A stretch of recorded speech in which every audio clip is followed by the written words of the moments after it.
briefly. We have, oh, the Powder Blues are going to be won. For Tom Jackson, I'm Keith Lincoln. Thanks for watching NFL Primetime. Oh, the big cue, it's the Murph. As Tim Brown in the first place. Raiders. Ooh, those Powder Blues, Senior Seau and the Chargers. Sunday Night Football.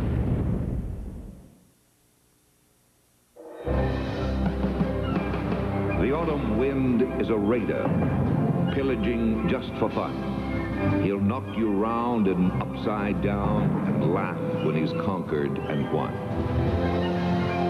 I'm proud of the tradition of the Oakland Raiders. It's one of the big reasons that I really wanted to be here.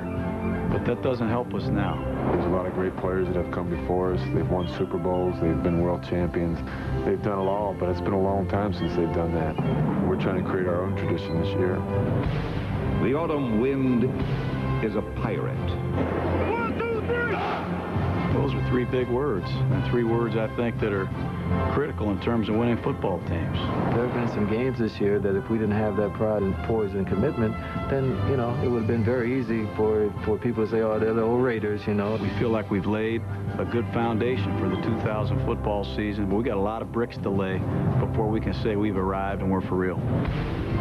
He growls as he storms the country. I'm sure this is going to be their end all. This is going to be the game that they're going to say, look, at least we beat the Raiders if we didn't do anything else.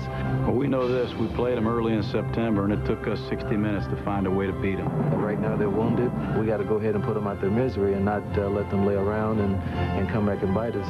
The autumn wind is a raider.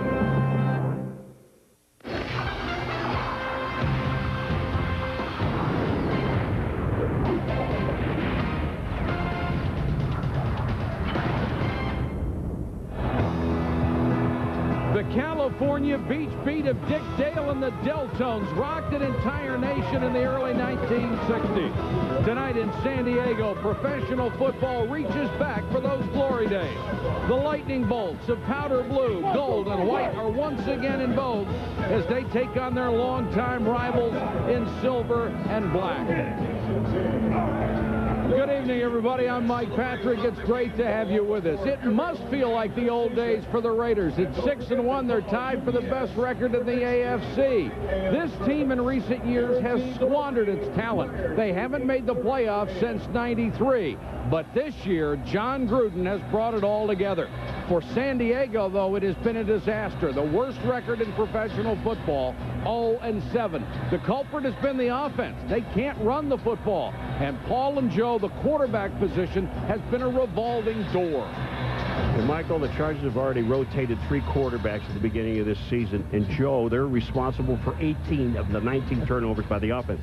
If the Chargers want to have a chance to win this football game tonight, they must be able to run the football. Paul, this week I do agree with you. I don't think they can do it, though, in a conventional way with 2 backs in the backfield. I think they have to spread that Raider defense out and then be able to run that 1 back at the edges of the defense. That'll keep Rich Gannon off the field. You know, you're speaking to Rich Gannon. You talk about a guy having a great year, but if there is one guy in the National Football League, for what he has done for his football team, Joe, deserves a vote for most valuable player halfway through the season, it's Rich Gannon. And the statistics bear it out. The last 2 weeks alone, 78% completion percentage. He doesn't only beat you with his arm, he beats you with his feet, he beats you with his mind. And I love what John Gruden said about him. He keeps this team breathing. Well, I'm going to tell you one thing. They better be breathing. This is going to be a tough football game. I played in the first game 40 years ago. Chargers, Raiders, we hated them then, and they hate them now. Michael, did he just say 40 years ago? Joe, yes, he did. And Al Davis was the Chargers wide receiver coach 40 years ago. The rivalry continues.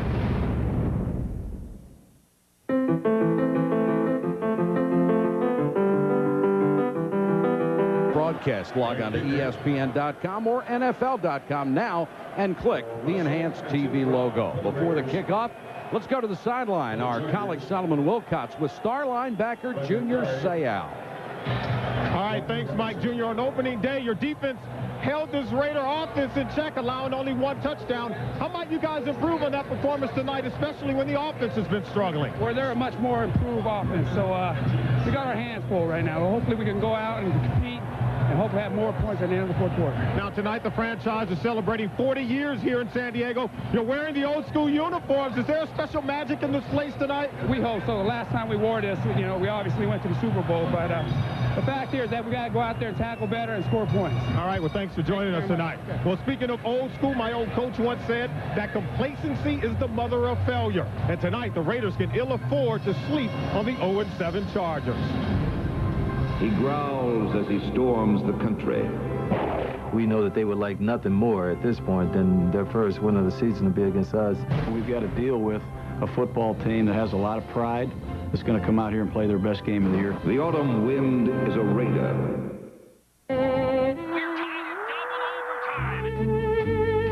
Net 1, pearl 2. Bingo! Mr. Barkley wins again. These days, retirement can come sooner than you think. So let Schwab help you set up a tax-deferred IRA rollover account. Come visit us at schwab.com, and we can help you set up your IRA rollover account in just a few easy steps. You got the upper. So you can get the most out of your golden years.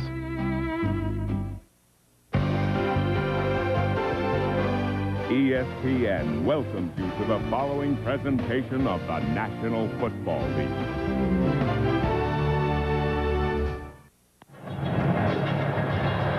It's a sellout crowd at Qualcomm Stadium in San Diego, the first of the year for the 82nd meeting between these bitter rivals. And you will hear a lot of cheers for the Raiders tonight. It looks like at least a third of this crowd dressed in black. John Carney will kick off for the San Diego Chargers. Deep to receive David Dunn and Calvin Branch. There's Branch. Like to use him as a blocker for Dunn.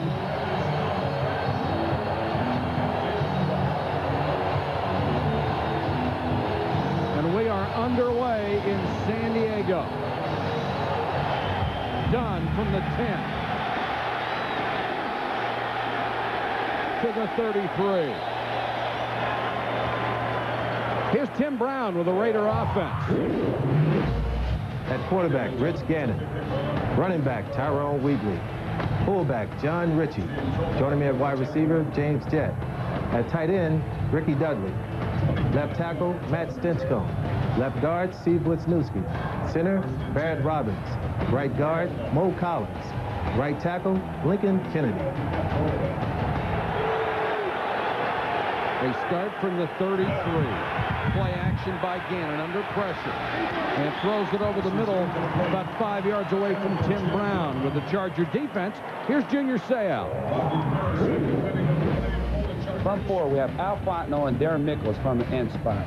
Defensive tackles, we have Jamal Williams and John Perella. Outside linebacker, Gerald Dixon. Middle linebacker, Orlando Ruff. I'll be playing on the opposite of both of them.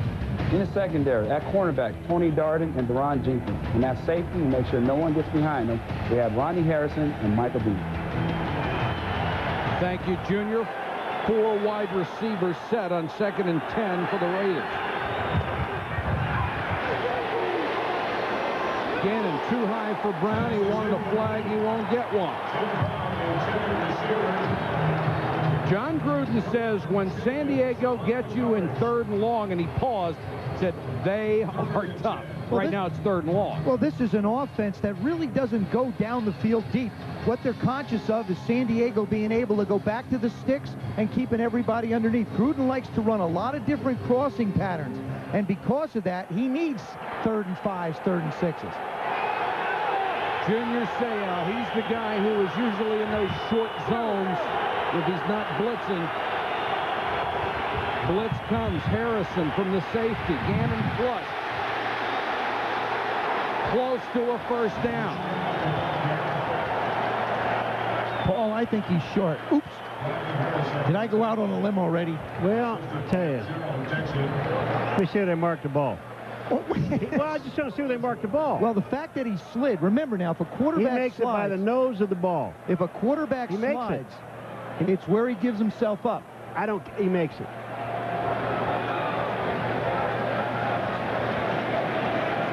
The one thing about the Chargers, they didn't want to see this guy running with the football, Rich Gannon, because this is where he really breaks your back. And Junior Seau told us, look at this. Up the field, he knows where the 1st down marker is. He slides. Boy, did he get a good mark. Well, I said the nose of the ball, didn't I? It's supposed to be where the quarterback gives himself up is where the ball should be spotted. It's difficult because the quarterback is moving, and that time he got a good one. It's where the ball is when he gives himself up. Right. If the ball's out front, he gets it where the ball is. And he did. Yeah. Mike Riley in his second year after an 8-8 start. This has been a disaster. Gannon, one of 4 quarterbacks in the league who has rushed for better than 200 yards. Back to throw under some pressure. He'll run again. Got a great block from Tim Brown and goes down at the 48. The one thing that John Gruden, the head coach of Oakland, was emphatic about yesterday was first down, Joe. He said first down in distance. And first down distance is a problem when you can't get your receivers open. Here's the coverage. Bob Brown on Jet, hanging with them real tight. They try and go down the field, nothing there. Deron Jenkins just letting Tim Brown go across the formation into the linebackers where Dixon's waiting for him. 4 plays, they've thrown 2. Gannon has run twice. They give it to Wheatley, and the big guy across midfield into San Diego territory for the first time. One of the big problems that Gannon has had, we saw seeing in this first series of downs, Joe, is when he takes that 5- and 7-step drop. By the time he turns, there's already at least 2 defensive guys where it's in his vision. So he has to make a decision right now. Because Tim Brown was telling us yesterday, we are going to go deep. And this is the San Diego defensive line that has not generated much pressure on quarterbacks all year long. Rison is in as an extra wide receiver. Randy Jordan is in as a running back.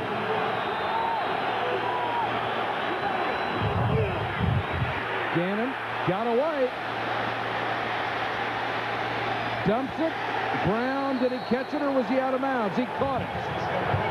Tim Brown at the sideline making himself a safety valve for Rich Gannon. That is why Paul talked about it in the open, why Rich Gannon should be considered an MVP to this point, because he has the ability to make those kind of plays. Number 91, Neil Smith. Look, he's got Gannon, or at least he thinks he has him. But watch the poise of Gannon. When he gets the outside, what? Here's out of bounds. Wait a minute, I got Tim Brown. I've got a first down. All I have to do is get it over the defenders. He does. Man, is that good. Neil Smith will get more playing time tonight. Woodson is in as a flanker to the near side. The former Heisman winner, and that's where the ball's going. Woodson out of bounds. Covered by Tony Darden. Charles Woodson has a small package on offense for the Raiders. Here he tries to go inside. Now, one of the things that a receiver has to know is leave the quarterback some room to the sideline so he can lead you away. That's one thing that Charles Woodson does not do when he tries to take it up the field. Woodson said he really relishes the opportunity to get in there on offense. Said he wanted to run a comeback, not a go. That was a go. Nearly a touchdown. It sets up the comeback, though. Yes, it does. Kaufman in the flat. Sayout can't get it. Kaufman close to the first down. Dumas shoved him out of bounds. They'll mark it at the San Diego 32. 2 things happen on this play. You see the speed of Junior Seau as a linebacker getting out to Kaufman. But the most important thing is you see Kaufman with the power in his legs to break the tackle of Junior Seau. There's Junior Seau, 55, right in the middle of your screen. Watch the speed. He's there. But watch Kaufman. He just runs right through the tackle and picks up the first down. One thing has jumped out to me so far in this game. The Chargers are going to have to do a much better job of tackling if they're going to contain this offense. Gannon's gotten away a couple times. Kaufman got away that time. Kaufman, little stutter step, gets outside. Cut down at the 30. Deron Jenkins up from the corner. Raiders came in tied for 4th in the NFL, averaging 140.9 yards a game on the ground, overall number 8. And against the Seahawks, a season-high 206. Wheatley had a career-high 156 in that game. 10th play of this drive coming. Jordan is in. At running back.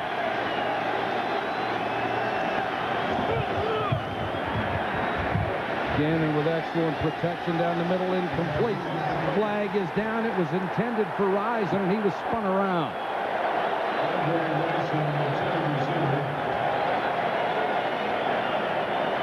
Michael Dumas, number 20, is complaining. He is the strong safety. Whether it was calling him or not, I'm not sure.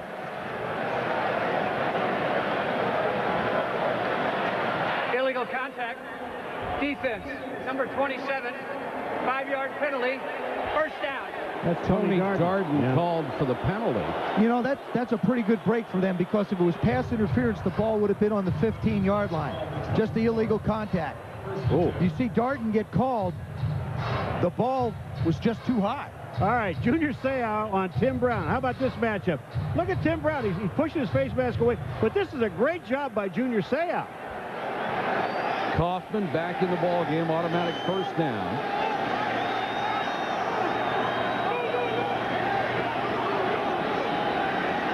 Blitz coming. Kaufman. Flag is down. So is Kaufman.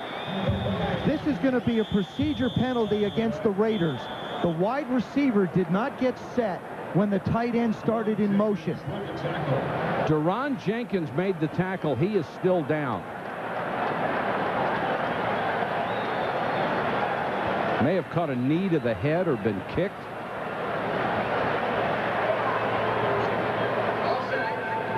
Number 55 in the neutral zone at the time of the snap.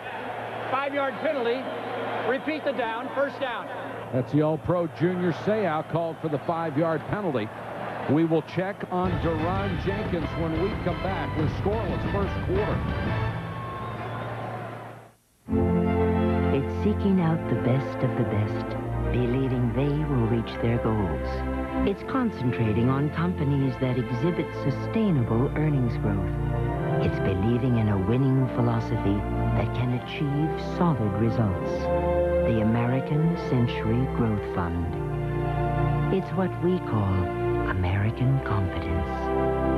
American Century Investments. Contact us or your investment professional.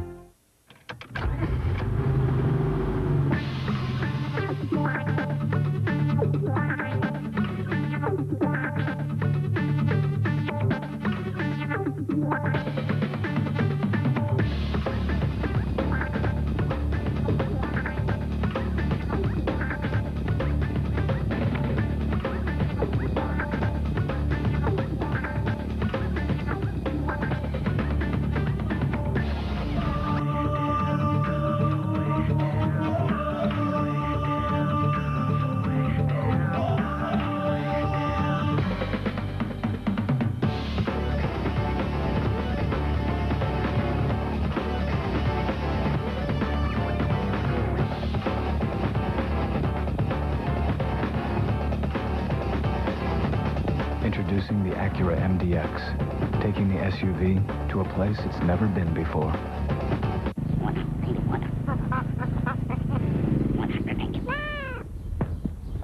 191 RBIs, 191 RBIs, 191 RBIs, 191 RBIs, ESPN's 2-Minute Drill, Mondays and Thursdays at 7.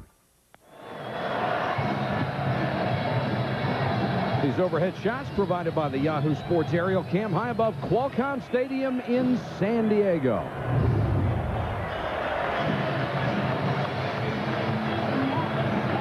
Deron Jenkins is up and walking off the field. He looks fine, but here's what happened to him, Paul. Well, I'll tell you what, he makes a great play on Kaufman as he's coming up, but watch his head and right knee of Kaufman right here. He's got to knee him right on the 2-3. He hits him there and down he goes. He is up and he is walking, but this is right to the head. That's where you go. You sit on the bench. You got to figure that they're going to hold up 2 fingers because 1 is too easy and 3 is too hard. So you guess 2, and you usually wind up back in the game real quick. 2 is Thursday, isn't it? Usually. Fa Brown, number 24, has committed his cornerback spot. He's out there right now on jet. I'd look for Tim Brown down here. I think Tim Brown is the guy that they really try to get the ball to. Brown's in motion. They'll give it to Wheatley. He moves the pile for a couple of yards down to the 17. I'll tell you a guy that, you know, when you get into this area and you really don't see them use him enough as far as I'm concerned, and that's, well, one of the reasons he drops the ball a lot is Ricky Dudley. You know, here is a big target as a tight end, and they just don't get the ball to him enough. But they only throw the ball 30% down here in the red zone. I mean, they've really become a running team, a running team. 98, they threw 38%, 97, 41%. Gannon for the end zone. Brown couldn't hold it. Nice coverage by Bob Brown. That's the guy that they're going to feature in this offense. And you really touched on it, Paul. Ricky Dudley hasn't stepped up to become the tight end that they thought he could be. So you get down here, you go to Mr. Reliable. Brown comes off, gives a little push outside.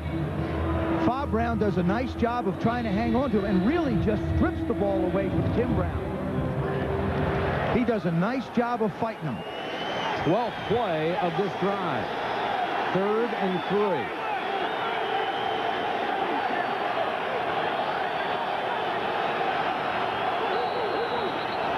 Moving up front, Seau was pointing, and then Neil Smith came across. May have been Matt Stinchcomb, the second-year tackle who moved. Start. Offense, number 72. 5-yard penalty. Still 3rd down.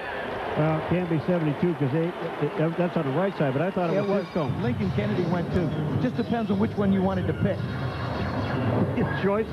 May have been a group effort. Well, you know, it really isn't. I mean, the noise is not really going to be that much of a factor here because it's almost like 50-50. But Rich Gannon loves to use hard counts, and sometimes he gets his own team in trying to fool the Chargers.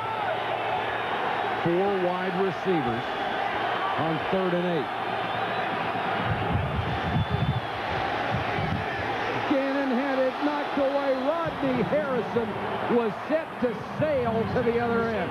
You know, Joe, when you say that this team, they feature Tim Brown down in this area if they're going to throw, well, when you got a defensive back like Rodney Harrison, you don't want to go there because that's who he's looking at. Rodney Harrison has this play picked off and gone for a touchdown. Watch who comes into the picture. That's Rodney Harrison, not Tim Brown. Now, these are the kind of plays, if you were 6-1, you'd make. When you're 0-7, you wind up with an incompleted pass instead of an interception that really could have gone the distance. Janikowski comes on. He's missed more field goal kickers than any other place kicker in the NFL. Drills this one right down the middle. And the rookie from FSU puts the Raiders on top 3-0. Mike Riley hoping to catch a break, nearly had one there. Why do friends tell friends about Punman Ford? They treat you nice.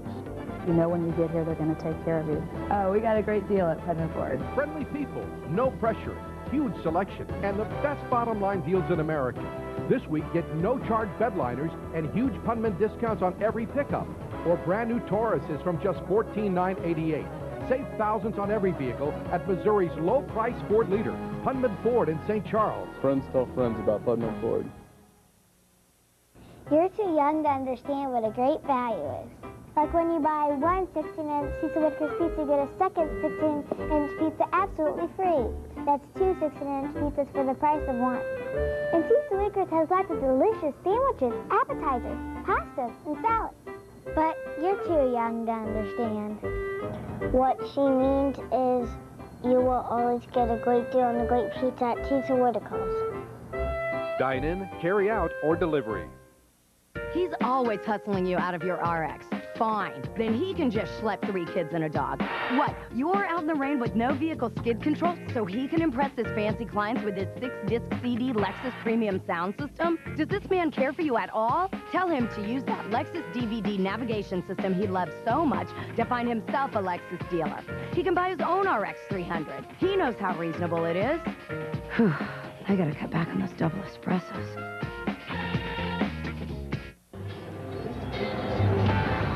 ESPN Sunday Night Football is brought to you by Campbell's Chunky, soup that eats like a meal. By Cisco Systems, empowering the internet generation. By American Century, with over 40 years of investment management experience. By Acura, introducing the all-new Acura CL Sports Coupe. And by Southwest Airlines, proud sponsor of the NFL and official airline of the Super Bowl. 13-play drive results in a field goal. Kenny Bynum with a return for the Chargers.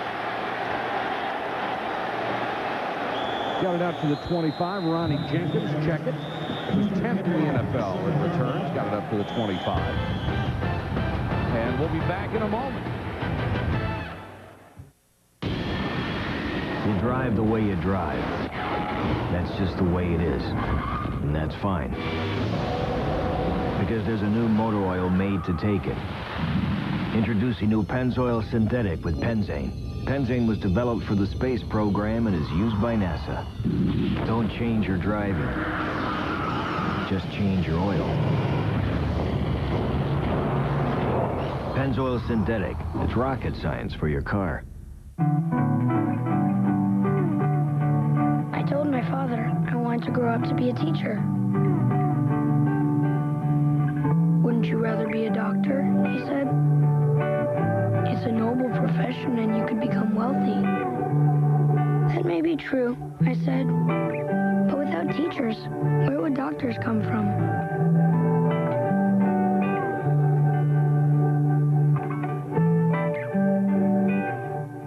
Thanks for coming out, guys. Got it, man. So what do you want to talk about? Cindy. We broke up. But she was perfect for me. Oh, what a catch. Oh, she sure was. She just tore out my heart and stomped on it. Oh, that's gotta hurt. Yeah, it really does. Oh, you guys are great. Being there for a friend? Grab a Miller Lite. It's Miller time.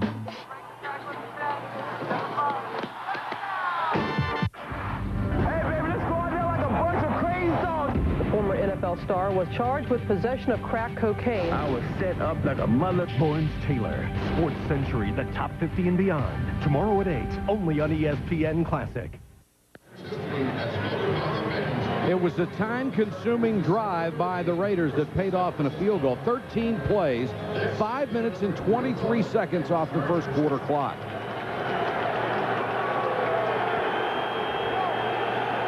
The Chargers start from the I.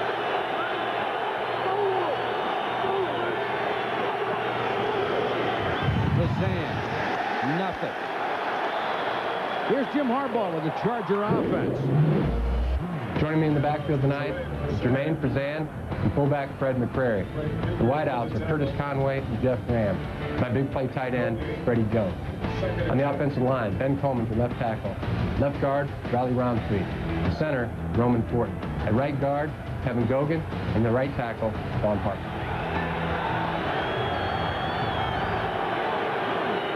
Harbaugh from the shotgun. Jones out in the flat. 40. First down, Chargers, and you heard Jim Harbaugh say his big play tight end. What am I missing here? He's the leading receiver on the football team and nobody covers him? Yeah, but the thing is, when you put 3 wide receivers out and the tight end, they drop into zone, he can find some place to go high. Zone? There is nobody on the right-hand side of your screen. Look at Freddie Jones, number 88. You see anybody even close to this guy? That's why they call it a zone. Nobody's on him real close. He's just in the zone. Yeah. Ronnie Jenkins, the rookie from Northern Arizona, is in at running back, and that's Jenkins. Tremendous speed. Can't get outside. Here's Greg Biekert with a Raider defense. Up front for us tonight is defensive ends with Tony Bryant and Lance Johnstone.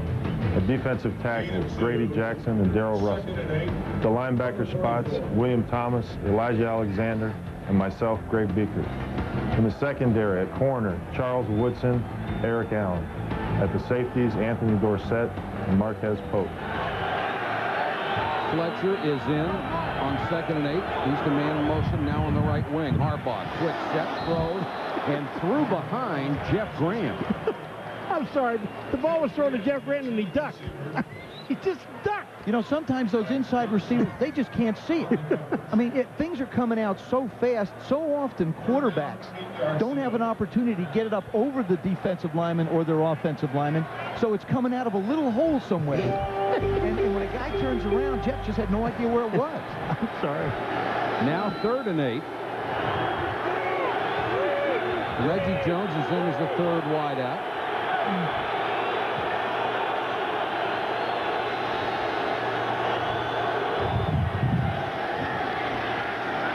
Harbaugh floats it deep. Woodson, the closest man, nearly had the pick.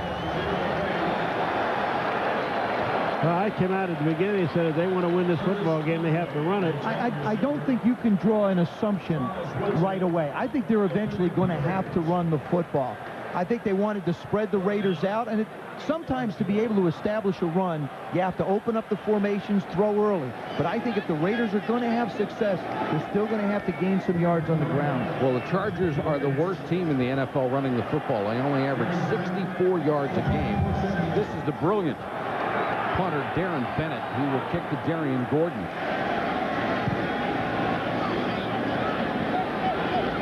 End over end, they let it go, and now Gordon comes up and takes it late and wisely skips out of bounds. 41-yard kick, no return. We have a 3-0 game. Raiders on top of the throwback-clad Chargers in San Diego. Why do friends tell friends about Hunman Ford? They treat you nice.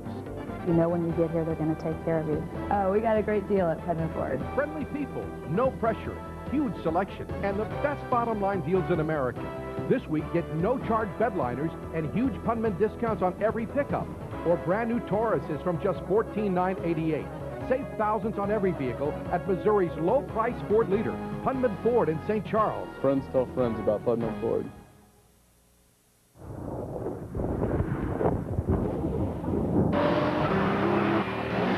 The new Lexus IS. With a 215 horsepower VVTi engine, E-Shift transmission, and remarkably tight handling, which in recent tests easily outcornered a certain other sports sedan.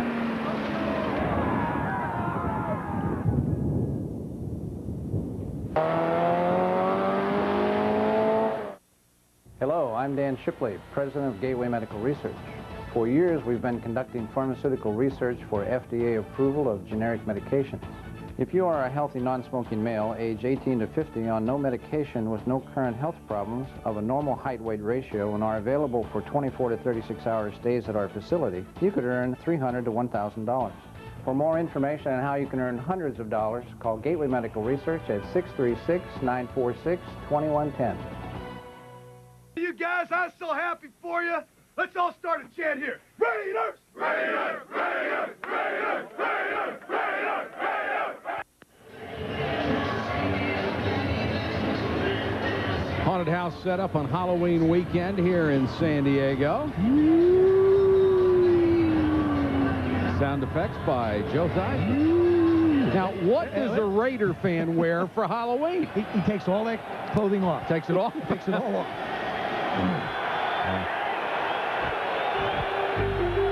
Raiders start from the 16. Again, play action. Over the middle. Bodies flying. Harrison may get a flag on this as he drilled Jeremy Brigham. Well, he hit Brigham with a forearm to the head, and that is uncalled for. I know Rodney Harrison, you know, they talked about, Rich Gannon says, this is one of the guys I want to know where he is. I'll tell you the other thing, Rodney Harrison's got to be real careful because he plays with an awful lot of emotion.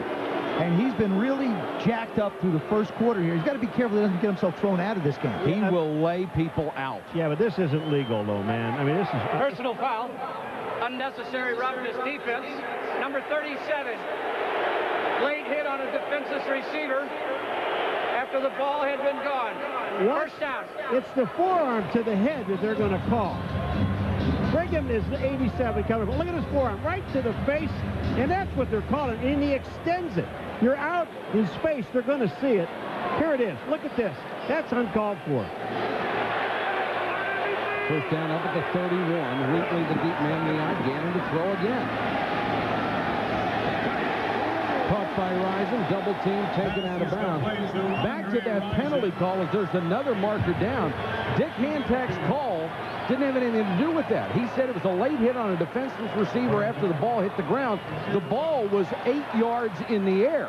It had been tipped, so his call didn't match what we saw in the replay.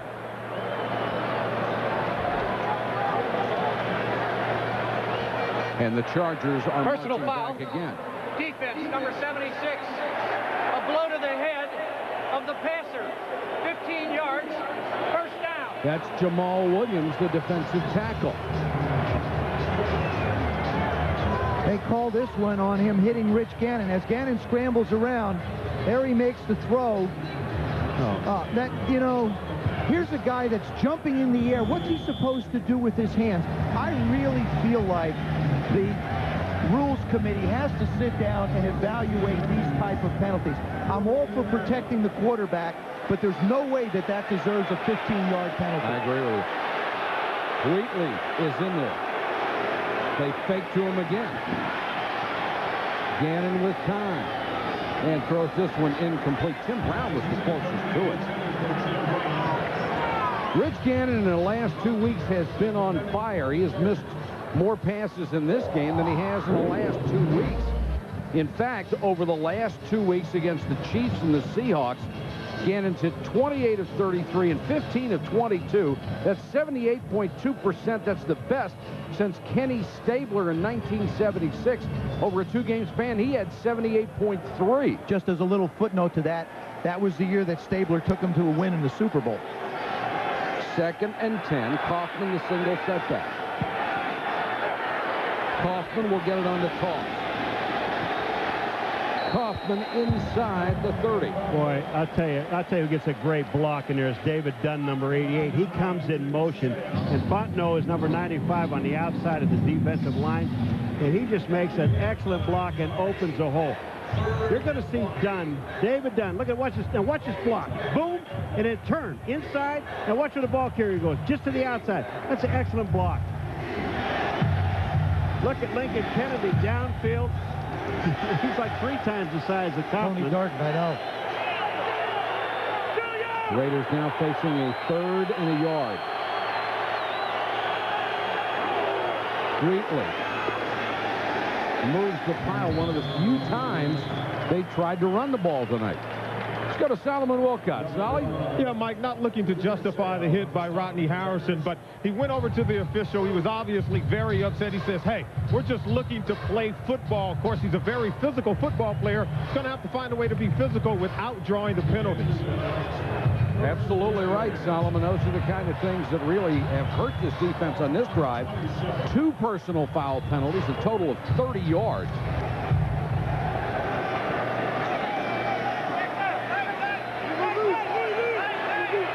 Another first down for the Raiders.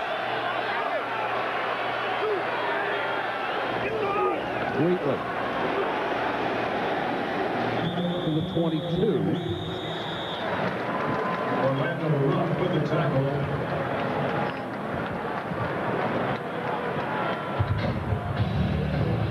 Wheatley spent a career mostly in the doghouse and on the bench for the New York Giants after being the 17th pick in the '95 draft. Left there to go to Miami, had a cup of coffee there, and then signed with the Raiders. And things have turned around 360 degrees or 180 degrees since he came with the Raiders. He's already gained more yards here than he did in his entire career in New York.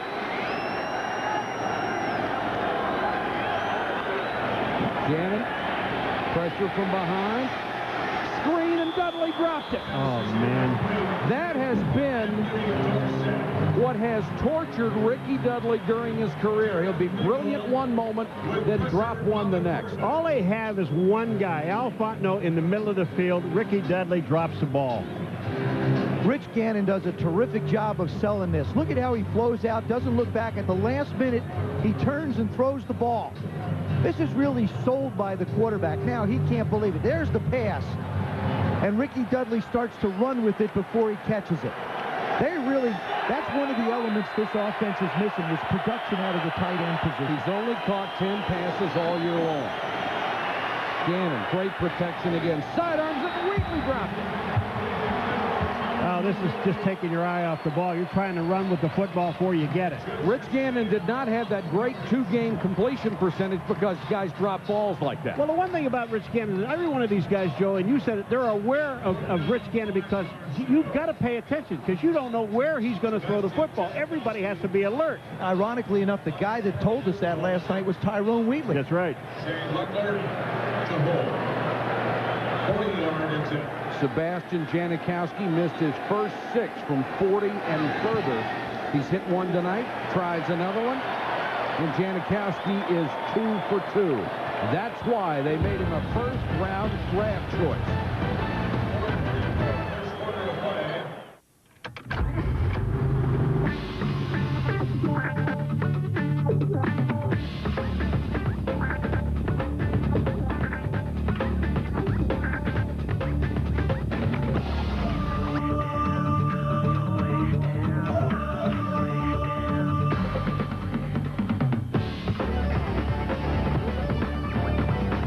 The Acura MDX, taking the SUV to a place it's never been before.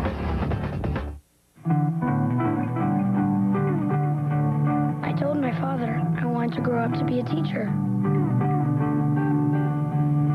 Wouldn't you rather be a doctor? He said. It's a noble profession and you could become wealthy. That may be true, I said. But without teachers, where would doctors come from?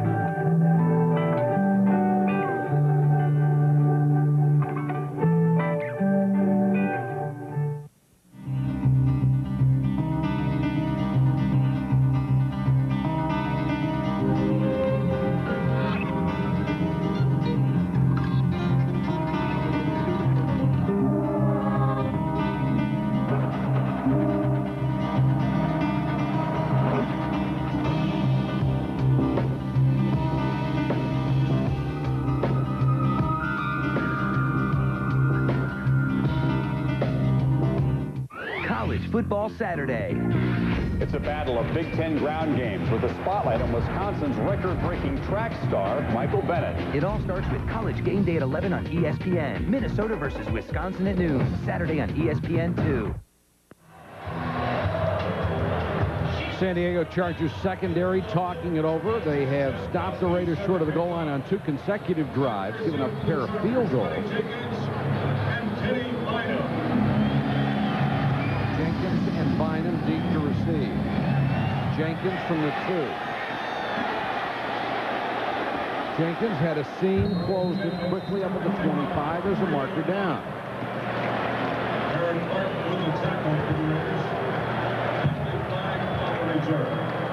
This one's going to be holding against the Chargers. It occurred 6 inches further back. They can't attack, moving the flag back 6 inches.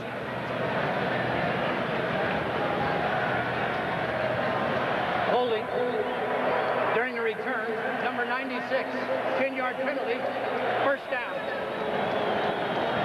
Leonardo Carson called for the penalty.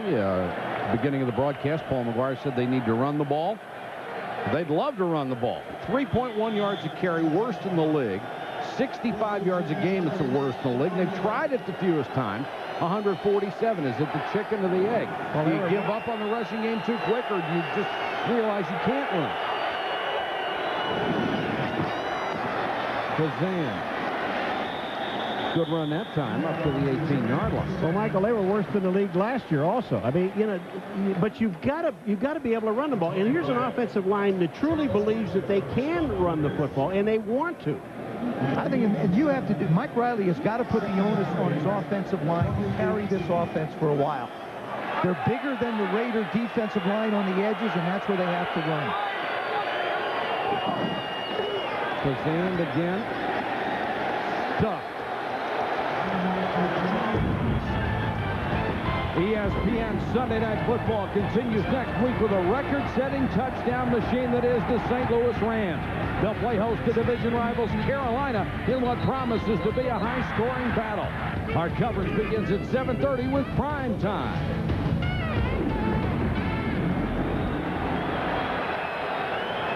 Rams now 7-1 after their victory today. Fletcher is in as the third down back. See, now if you're going to throw here, the guy you look for is either Fletcher or Freddie Jones.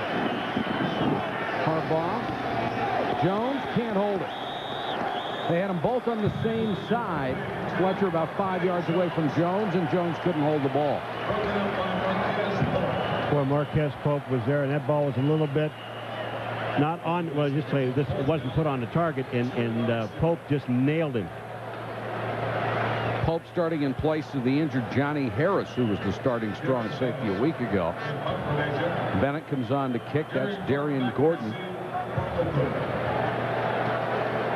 He waits back at his own 35. The Chargers have shown nothing on offense. Bennett with a rock. Gordon at the 24. Ran into his own man all the way back to the 35.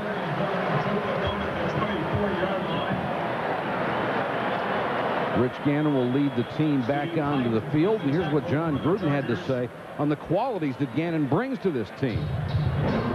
When he got on the field, he moved his team with his feet. He made good throws and good decisions.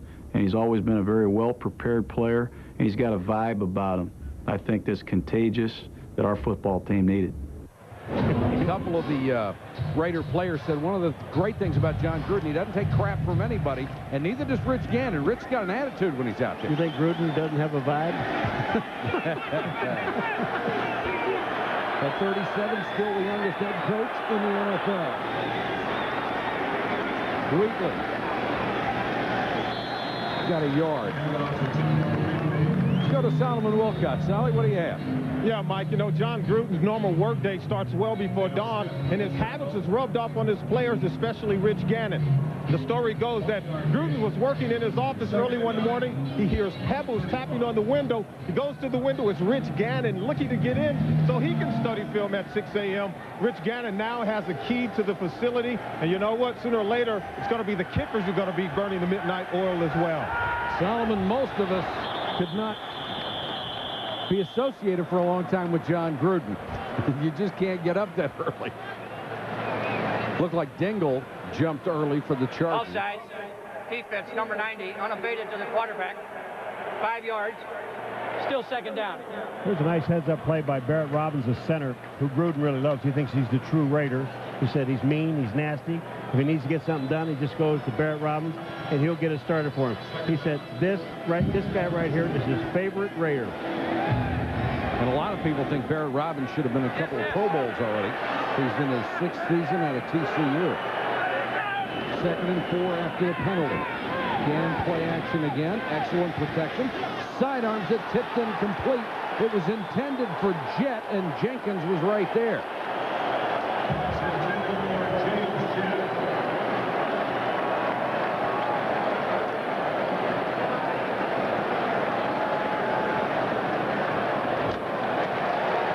Now they're going to call holding, defensive holding again, so this will be a 5-yard penalty. It won't be pass interference at the 45-yard line.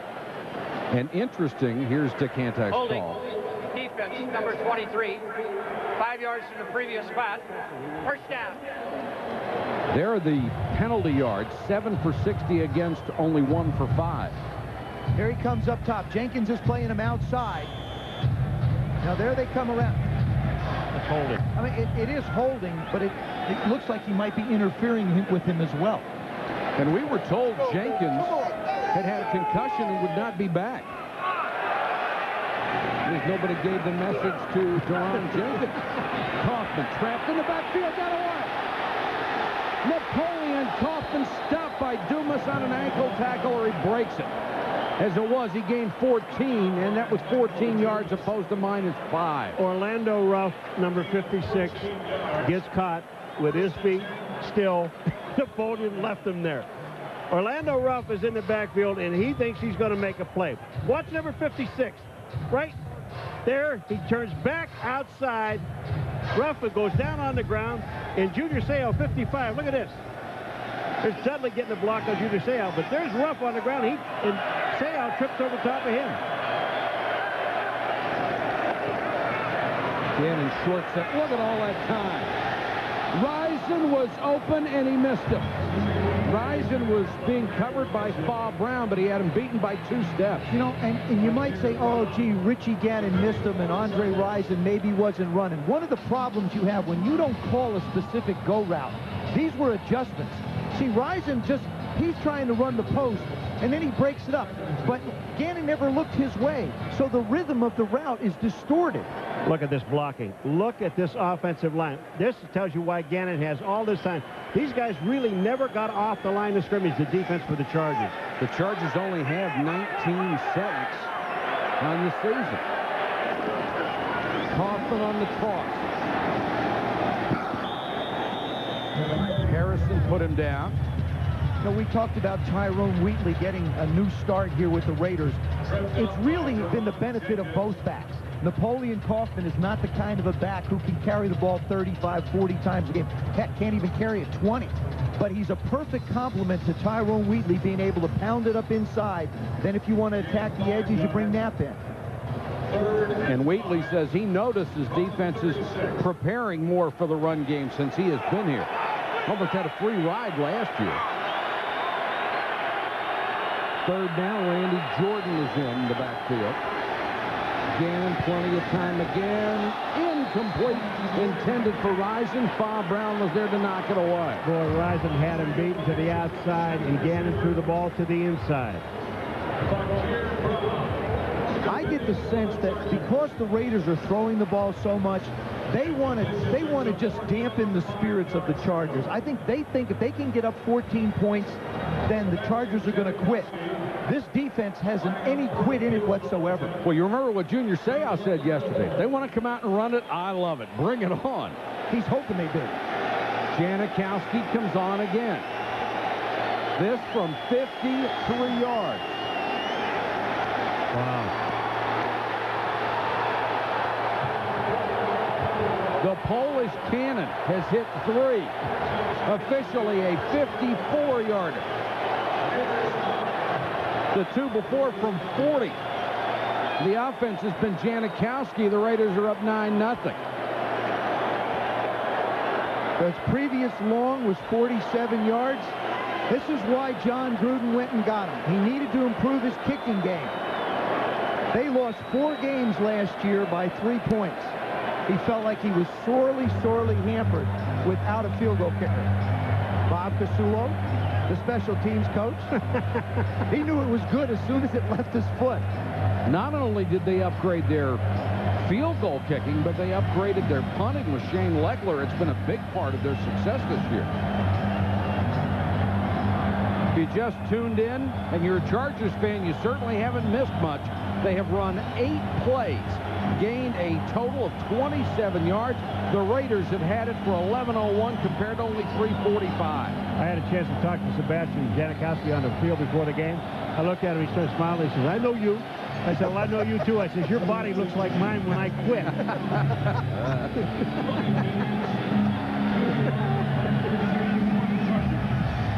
His a little better. He kicks. Jenkins, a yard deep, bobbles it. That ball's out. It was on the goal line. It did not come across the outer edge of the white. They got a break. ESPN's College Game Day kicks off your football Saturday this week at 11 a.m. Eastern. At noon, we've got Michigan State against Ohio State. At 7:30, the Battle of the Bowdens. Clemson and Florida State on ESPN2. We start at noon with Minnesota, Wisconsin. Then at 7, North Carolina against Pittsburgh. Panthers have a rising program, don't they?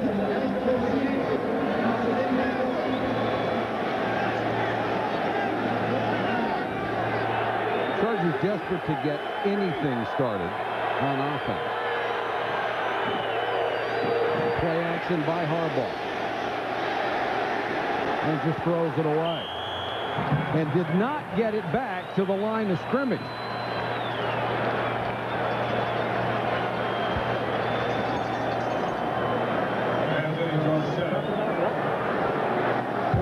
Well, here's the two I'm talking about. Ronnie Jenkins, now look at this ball. It bounces. I thought it might have come out of the end zone. Look where it is, Michael. It's just right on the line, and he's holding it there. That whole ball has to come out of the end zone. It didn't. And Ronnie Jenkins is very grateful. He's in there right now on 2nd and 10, the single setback. Harbaugh gives it to him. Can't get outside. Swarmed by the Raiders. Elijah Alexander, the 8-year veteran. That's the end of the first quarter. It's been all Raiders. 9-0 Oakland. Stop dreaming about driving a new Infiniti It's time to live your dream at Plaza Infinity. Lease a new 2001 Infiniti QX4 for only $449 per month. This is the car that put the luxury in luxury SUV. Or lease a 2001 Infiniti i30 for only $419 per month. Its front-wheel drive will pull you through St. Louis's snowiest winter. Plaza Infinity at Plaza Motors, the luxury car center of the universe. I-270 at Olive.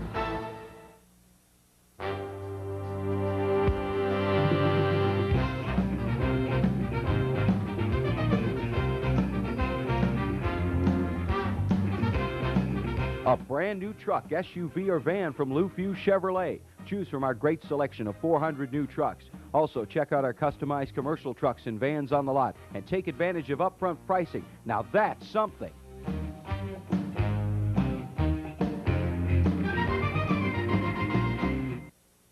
Cheap, cheap, fun, fun. Hi, I'm Fred from Dirt Cheap's Cheap Beer and Liquor. It's always a lot of fun at Dirt Cheap. Yes, it's a lot of fun at Dirt Cheap, and we want you to have fun shopping for our moderate-priced wines of the world. Cheap, cheap. Yes, they're cheap, but our wines are also romantic, exciting, and perfect for every occasion. The more she drinks our wine, the better you'll look. We are the last refuge of the persecuted smokers, and we really are grateful for your business. Cheap, cheap, fun, fun. Ryan Leaf, the third quarterback for the Chargers tonight, coming off a wrist injury and beginning with being the second pick of the '98 draft. Leaf's career actually got off to a promising start, winning his first 2 games. But then an ugly attack on a local writer began a pattern of poor behavior. His immaturity combated by unproductive play. In 1999, the season wiped out by a shoulder injury. He won his job back in training camp this year, but that lasted for only 2 games. Well, we met with the Chargers on Friday. Rodney Harrison really hit on the head. He said, if you're not here to help us win, I don't want you around. I mean, that is about as hard as you're going to get on a guy. 3rd and 16 for the Chargers. 3-man rush. Harbaugh dumps it to Freddie Jones. Got a nice block. Jones to the 25, but that will bring up 4th down. There is a marker down on the play.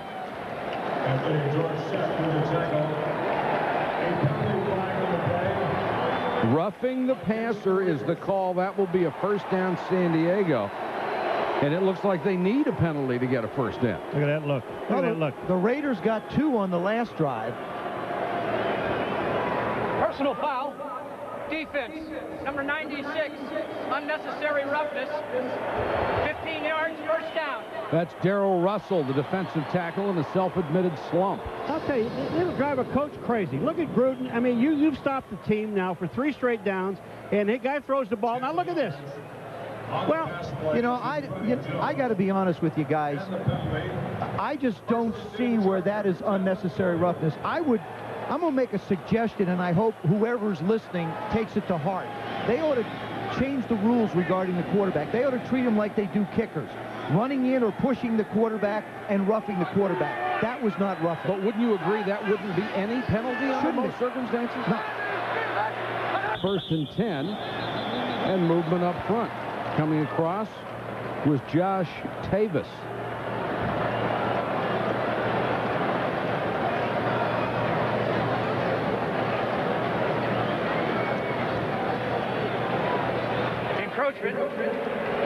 Defense, contact prior to the snap. Number 57, 5-yard penalty, still 1st down. I want to go back a second to that roughing the quarterback call. I think it's an interpretation by the referee. Now, I'm seeing it different than Dick Hantak is doing, but here's the thing. In the context of this game, you have to understand now what the referee is calling. So everybody has to lay off the quarterback. I don't agree with the interpretation, but everybody out there on the field better understand it. Fletcher gets it up to the 49. When you talk to the San Diego Chargers about Ryan Leaf, you can't find anybody who says a good word about the young man. Well, I was saying about Rodney Harrison, but the one thing that he said that was so vivid in my mind is that he said, I'm so tired of answering questions because the first thing anyone ever says to me, what about Ryan Leaf? I don't want to hear it anymore. 2nd and a yard Ronnie Jenkins is the running back. Jenkins on the draw. Close to a first down, but they'll mark it shy of the 50. The one problem that this ball club has is that Ryan Leaf cost them so much in the draft, cost them so much out of their pocketbook, and he's going to be here at least another year. So they have a commitment to try to develop him while he's here, even if it's unproductive. And you see the problem that's facing Dean and Alex Spanos, the owners. You know, he's got to hit rock bottom and realize that it's got to start from somewhere. I'm not sure whether he's hit that yet. 3rd and inches. McCrary, the fullback. I don't think so. One official has it marked at the 50. The official on the near side. On the far side, it's short of the 50. Well, it's whoever got there first. The official on the near side got there first. It's at the 50. That's right. Well, I'm over again. Well, I'm going to tell you what. You're 0 forever. This is not a first down. If they mark it properly, it should be about 2 inches or an inch short. And the Chargers are desperate for a first down. And I don't think you go for it. Polyball. I don't think you go for it. I don't agree with this call. I believe that this game is not out of hand, and to give up field position at the 50 isn't the call that I would make. Well, if you're out, well, what they're looking at is we haven't done anything. We're 0 for 7. We're down by 9. We're at the 50-yard line. Our line is bigger than your line, and we can't move them a half, 2 inches? They don't belong out there. Well, they didn't move much in the last 2 plays. McCrary again. No way, and he fumbled the ball on top of it.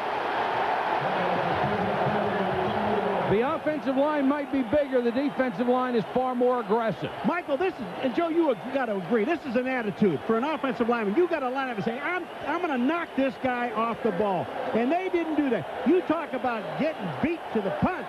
The Raiders just jammed the whole offensive line and shoved them back. Another big play for the Raiders. They'll have the ball when we come back.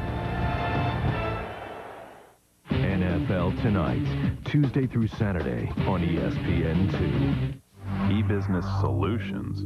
Judging from the number of e-businesses going out of business, most haven't solved anything.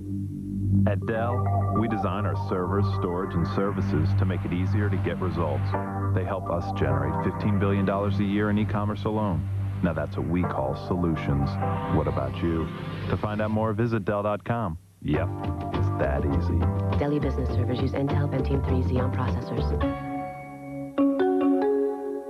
I'm gonna get baseball cards. I'm gonna get school. Why are you spending your allowance? Well, I plan to build a portfolio that's broadly diversified in America's greatest companies, with a small portion aggressively seeking out higher returns.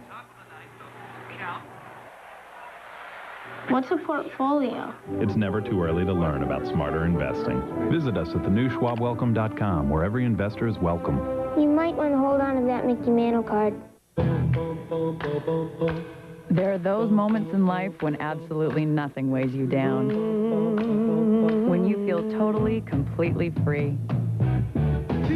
This fall, Hyundai is introducing an exciting new line of vehicles that are a joy to drive and virtually effortless to own, thanks to America's best warranty plan. Because we believe freedom should be more than a feeling. It should be something you can actually touch.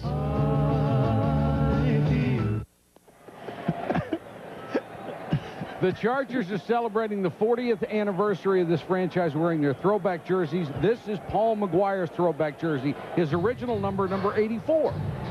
Yeah, this is my old jersey. This is my old jersey. You know what I like about this? This is your helmet, right? But they put a lot more padding in this thing since you wore it. No, all we ever had were these guys. That's all we had in the helmet were the 2 things by your ears. Now, you played on the original franchise when they were the Los Angeles Chargers. They started in 1960, then moved to San Diego. And we played these teams back-to-back that first year. And then I think 80 points scored in the first game and almost 70 in the second. You didn't like them then, did you? Gannon with time to Wheatley over the middle. Wheatley to the Charger 41. Let's take you back to the early days when Paul McGuire was a linebacker with the Chargers. Ooh, check the haircut. Oh, now watch this. I don't think this is Paul McGuire. Look at these moves. I think this is Lawrence Taylor. Look at this guy. I mean, he comes off the edge. You see my swim move? Here it is. Here, watch my swim move. I get right in the rear end. You look good in this one, though. Oh, yeah. You look good in this jersey.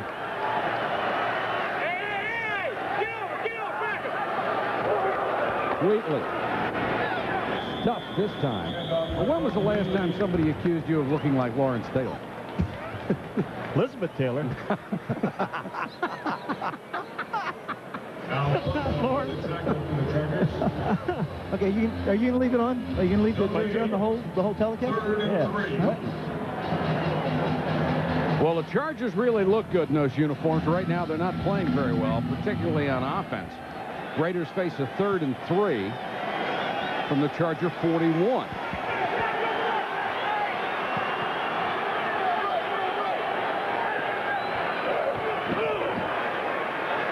Gannon again with all day. Now he's going to run and stop short of the first down. Nice tackle by Orlando Ruff, the middle linebacker. Looked like Gannon was going to pick up that first down. Well, that really was a terrific play by Orlando Ruff, number 56. He got faked out by Kaufman earlier. On this play, he just kept Gannon zeroed in and stopped him.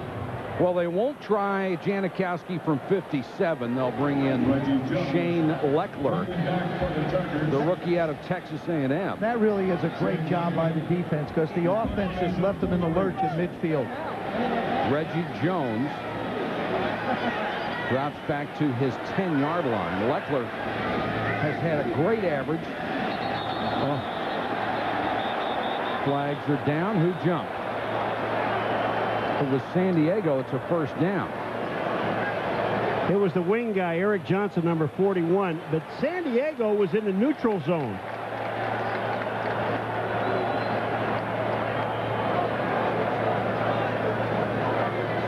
Dick Hantak's been a busy man. Get this one right, Dick. Neutral zone infraction. Defense. 5 yards.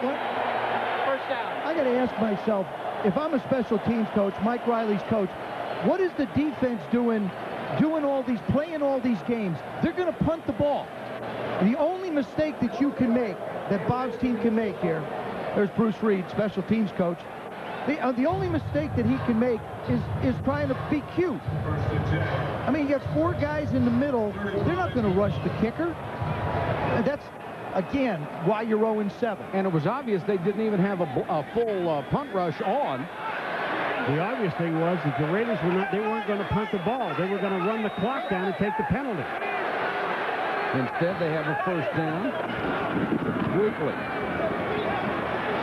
breaks the tackle, cuts it outside. It cost him a yard of Harrison, who is just a great safety, comes up to make the tackle. You know, you look at teams' records sometimes and you say, boy, there are players on that team that really deserve to be in the Pro Bowl because the record is indicative of it. And that's true in a lot of instances.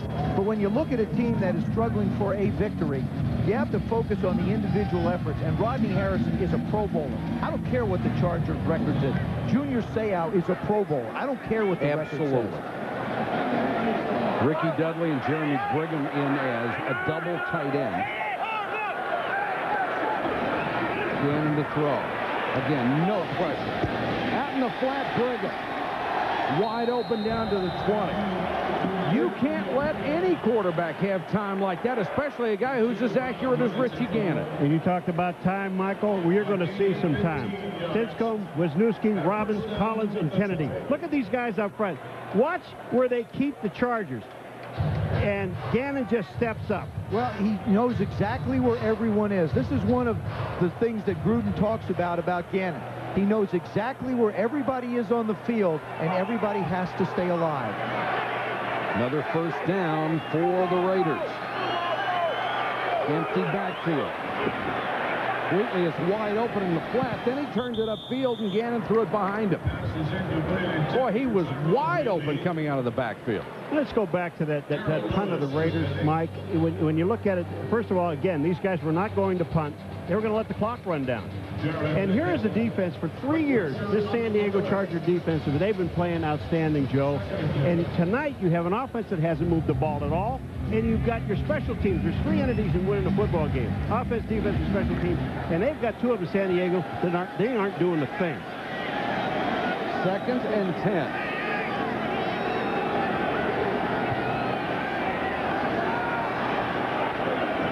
Wheatley. Stopped as he got to the 17-yard line. Oh, and Harrison in there trying to rip the ball loose late. With Harrison and Sayal, this defensive unit plays with such tremendous emotion. Junior freelances a wee bit, manages to pick his spots. There he's just reading the movement of the backs. He's right on Tyrone Wheatley. Wherever Wheatley goes, Junior's going to wind up in that area. And normally right behind him will be Rodney Harrison making plays. First-round draft choice out of USC 11 years ago. Has been to the Pro Bowl 9 times. Again with all day to throw. Over the middle, they've got a short of a first down. Dudley at the 11. The first catch tonight for Ricky Dudley. And here comes the field goal unit. The Chargers defense has stopped them again. I know it was really interesting yesterday talking to Gannon, and I always ask the quarterback, is there one guy that you're aware of where he is? He said, well, actually, there's 2. There's 55 and 37. That's Junior Seau and Rodney Harrison. He said they're always aware where those 2 guys are. The last time Janikowski kicked one, it was 54 yards. It tied a Raider record. Jager and Fleming had held it at 54. This one is from 29 for his 4th straight tonight. The rookie out of FSU, 4 field goals. It's 12-0 Raiders.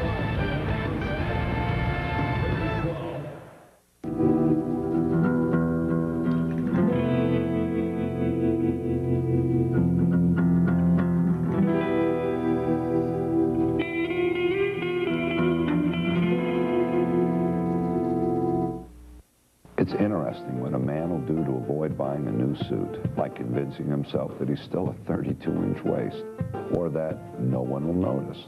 Well, people notice, which is why we offer the kinds of styles and advice that'll feel as comfortable as your favorite chair.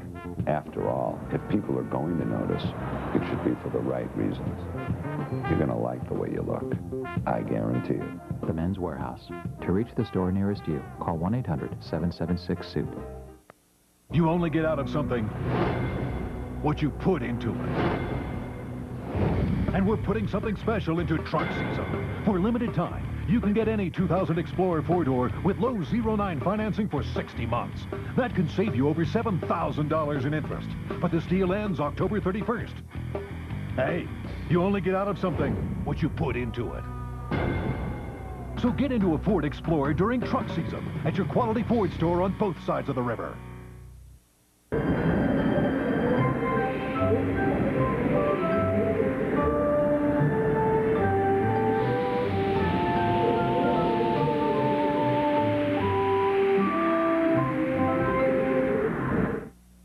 Which head coach led Nebraska? Which Buccaneers fullback was Which Tennessee undefeated team? UNLV. Gordy Hop. Charles Oakley. Cy Young. Don Sutton. Florida. ESPN's 2-Minute Drill. Have you got the answer? Mondays and Thursdays at 7. They're trying to fire up the crowd in San Diego. It's not easy. The Chargers are down 12-0 on 4 Raider field goals. That guy's happy. Bynum will bring it back. There's a marker down, and it looked like the Raiders were offsides on the kickoff. They have had tremendous coverage teams this year, for the most part because Janikowski has been so good at kicking off. Penalty flag on the kickoff.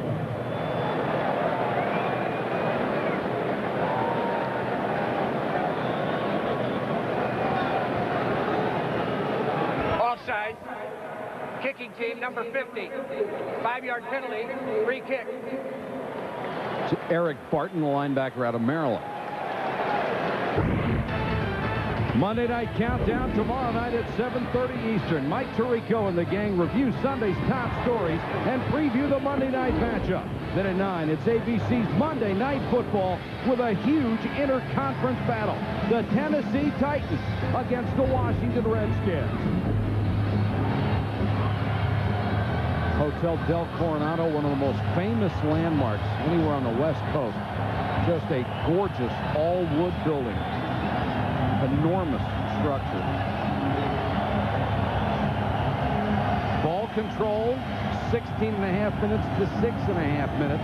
The Chargers have only run 15 plays for a total of 35 yards, and their rushing average is 0.8. But look at the total yards by the Raiders. In 16 minutes, they've only managed 124 total yards. That's a great point, Joe, and they've had the ball the entire half. That says a lot for that Charger defense.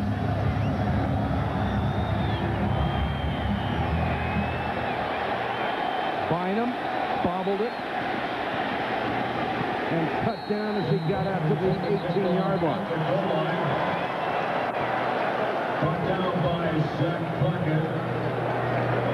Thank you. Happy Halloween to you, too.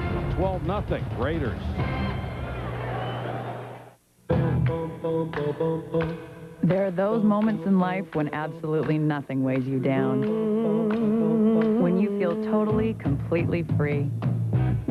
This fall, Hyundai is introducing an exciting new line of vehicles that are a joy to drive and virtually effortless to own, thanks to America's best warranty plan. Because we believe freedom should be more than a feeling. It should be something you can actually touch.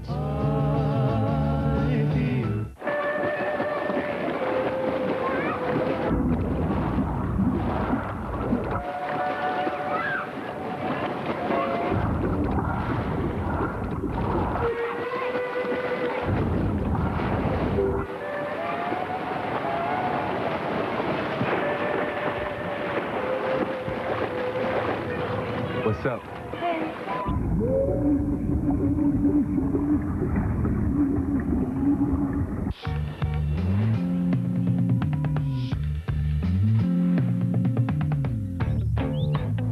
Faster, more reliable, higher quality, more profitable.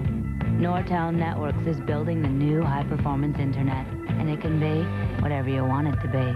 So tell us, what do you want the internet to be? Come together right now over me.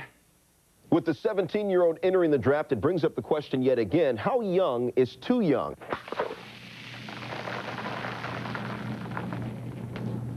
In other NBA news, the Golden State Warriors making headlines earlier today by announcing that in 19...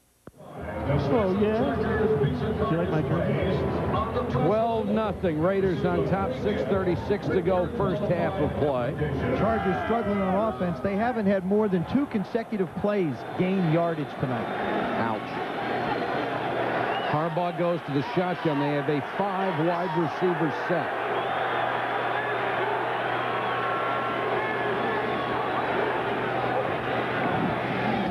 Harbaugh throws complete for maybe a yard to Reggie Jones. Stan Humphries was here as the quarterback from 92 to 97. Had a 61.8 winning percentage as the quarterback. Since then, it's been dreadful. 13 to 26 the record. The completion percentage only 52%. 72 interceptions, only 29 touchdown passes. And the quarterback rating has been dreadful. 55-6, the worst in any 3-year span. Just awful for the last 20 years. Harbaugh, short set again. Jones gets this one out to the 23, so they completed 2 straight passes for a total of 4 yards. There are the backups. Moses Moreno, number 13. Ryan Leaf, the number 3 quarterback tonight, coming off of a wrist injury. And Moses Moreno saw action when they played against Buffalo the last time they played. When San Diego actually had a shot at beating Buffalo, they wound up losing in overtime. Moreno was scheduled to play the second quarter, and he wound up with 2 fumbles. So he never got really back in the game, and Jim Harbaugh almost led him to a victory. The great Dan Fouts was the last man who started off 16 games for this franchise. Raiders may have been offside, and they'll whistle the play dead. If Dan Fouts is watching this game, it's going to be hard to hold his dinner down. And Gruden is watching it. When he sees stuff like that, it's hard for him to keep it down. Is he animated enough? It would be a first down if it's against the Raiders. Those have been few and far between tonight for San Diego. The question will be, did someone move? I hope they're just trying to figure out who they want to call it on. There we go. Ball starts. Offense. Move prior to the snap. 5-yard penalty. Still third down. See, I'm always leery when I see that kind of a discussion and I hear the referee say that and he doesn't identify someone. And they didn't. No. Always a little bit leery as to what really happened in that discussion between the officials. Already 9 flags against the Chargers in the first half. We still have 5:16 to go. So it's 3rd and 9.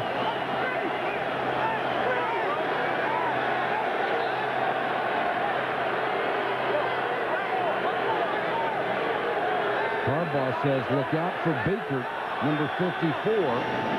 Well, look out for 24, too. Charles Woodson coming up outside. Harbaugh with time now under pressure down at the 8. Reagan Upshaw, number 91. And Tony Bryant, 94, was right there with him. Oh, man, I'll tell you what, you go 5 wide and you get sacks. Yeah, when you put 5 wides out and everybody's covered, there really isn't any place to go with the ball. Look at the 3 receivers up top. He has literally nowhere to go with the football. There's Gordon. He is right in Jones's hip pocket. And they blitz their best defensive back. Listen. Bennett to kick to Gordon. He waits at his own 46. Just got it out of there. Low kick. Takes a good bounce. And Gordon is buried.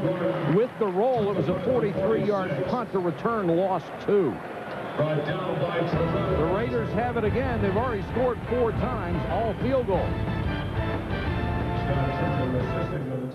Family owned and operated Hoff Heating and Air Conditioning is your independent Lennox dealer, serving St. Charles County and the surrounding area since 1983. Throughout the years, Hoff's commitment to quality is matched only by their desire to prove it. Staffed with friendly, dependable personnel, Hoff Heating and Air Conditioning is ready to help with all your heating and cooling needs. Whether you need someone to design and install a system for your new or existing home, or provide service work on your existing system, Hoff Heating and Air Conditioning has the expertise to handle the job. Call Hoff Heating and Air Conditioning today. Cheap, cheap, bum, bum. Hi, I'm Fred from Dirt Cheap's Cheap Beer and Liquor. It's always a lot of fun at Dirt Cheap. Yes, it's a lot of fun at Dirt Cheap, and we want you to have fun shopping for our moderate-priced wines of the world. Cheap, cheap. Yes, they're cheap, but our wines are also romantic, exciting, and perfect for every occasion. The more she drinks our wine, the better you'll look. We are the last refuge of the persecuted smoker, and we really are grateful for your business. Cheap, cheap, bum, bum. Hello, folks. I'm Mr. Outside, here with my friend Ken Green for St. Clair. Thanks, Mr. Outside. Fall is here, and we've got great savings for you in our beautiful St. Clair sunrooms. Leave your home behind and step into a brand new environment every day with the St. Clair sunroom. Rake in the fall savings. Call St. Clair now. Get up to $1,500 off your St. Clair sunroom with no pay till May. For tremendous savings, call St. Clair now. St. Clair, bringing your home's very best over 100 years. An aerial assault hit St. Louis when Steve Berline and the Panthers knock heads with Isaac Bruce and the Rams run-and-gun offense. The Panthers battle the Rams at 8:30 on ESPN Sunday Night Football. It's football after dark. The Chargers still hate the Raiders. This fan says, if you only win one, please make it this one.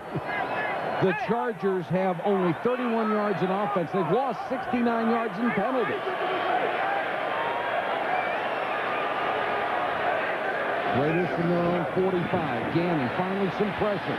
Runs away from it. Dingle chases him out of bounds at midfield. Rich Gannon, through the beginning of this season, the 7 games that the Raiders have played, every game you look at, every piece of film that you study of this offense, you see him do this 3 or 4 times. In the opening game against the Chargers, He rushed. The longest run in the game was a 17-yarder by him in the last drive to set up the winning touchdown. Rich has hit only 33% tonight, over 78% over the last 2 games, but he is facing a tremendous defensive unit that has been betrayed time and time again by its offense, led by Junior Seau and Rodney Harris. Wheatley right in the chops and then bounces forward and gets a couple. Boy, just great penetration by John Perella, number 97. And this one, I mean, you talk about heads up with Wheatley. He hits the hole. The hole's not there. And watch him. Here's Perella, number 97. Look at the penetration he gets. That's him making that move there. And then Wheatley steps back and still picks up 3 yards. John Perella, who had a career high in sacks last year, is approaching it this season. I got to believe in a situation like that, the one guy you got to feel that they're going to go to is Tim Brown. 3rd and 3. The Raiders have crossed midfield every time they've had it. Blitz coming. They pick it up. They complete the pass down to the 40-yard line to Rison. You're 1 number off. Yep, just 1. You know, I had a chance to visit with John Gruden this morning a little bit. He talked about Andre Rison. He said he was really surprised at how lively his legs were. Here's a guy with over 700 catches. Between Brown and Rison, you've got over 1,500 catches. And here's a guy that's been a great addition to this offense. Rison is number 12 all-time. Brown number 8 all-time on the NFL catch list.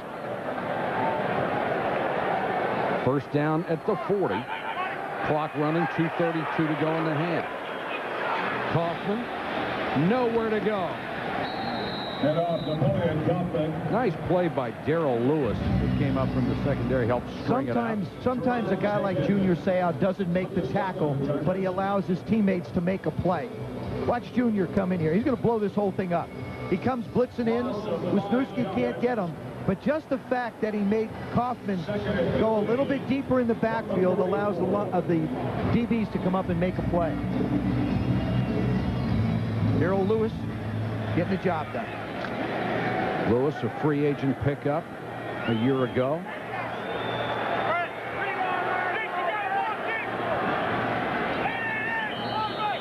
And Gannon doesn't get the play off before the 2-minute warning. 2 minutes to go from San Diego. All Raiders, 12-0. Once again, ladies and gentlemen.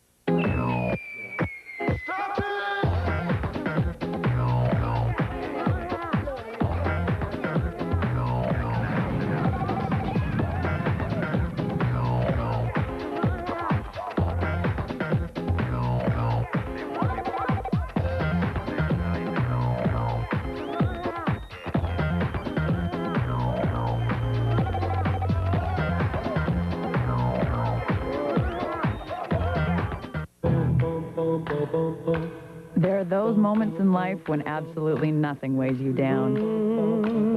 When you feel totally, completely free. This fall, Hyundai is introducing an exciting new line of vehicles that are a joy to drive and virtually effortless to own, thanks to America's best warranty plan. Because we believe freedom should be more than a feeling. It should be something you can actually touch. Anxious, doubtful, not how you should feel with a new computer. At Gateway, we think you should feel good, and you should stay that way. Call 1-800-GATEWAY, and for less than $23 a month, get a Gateway Essential PC with an Intel Celeron processor, a year of America Online, preloaded software, basic 24/7 tech support, even free technology clinics. See, in Gateway Country, people rule. Access NFL.com to vote for your favorite NFL All-Stars. The Pro Bowl ballot is online exclusively at NFL.com. You can talk with Boomer Esiason and Jim Kelly every Monday morning on NFL.com. I don't know if that guy will log on. He's just waiting for some Raider fan to come up and say, "Hey, how you doing?" Hope we get a shot of it if it happens. 2nd and 15.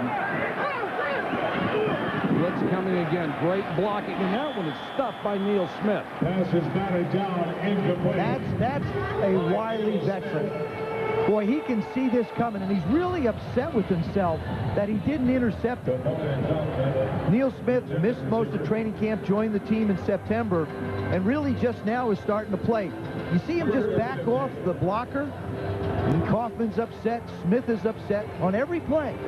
Somebody's either going to be happy or they're not. Randy Jordan comes in on 3rd and 15.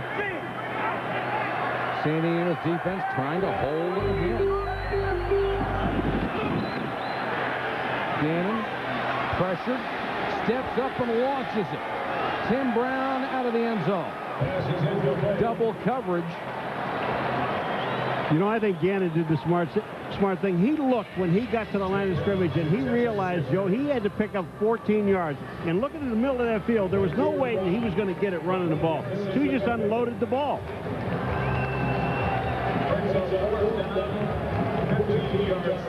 Leckler will come in to punt it away. 1:48 to go in the half.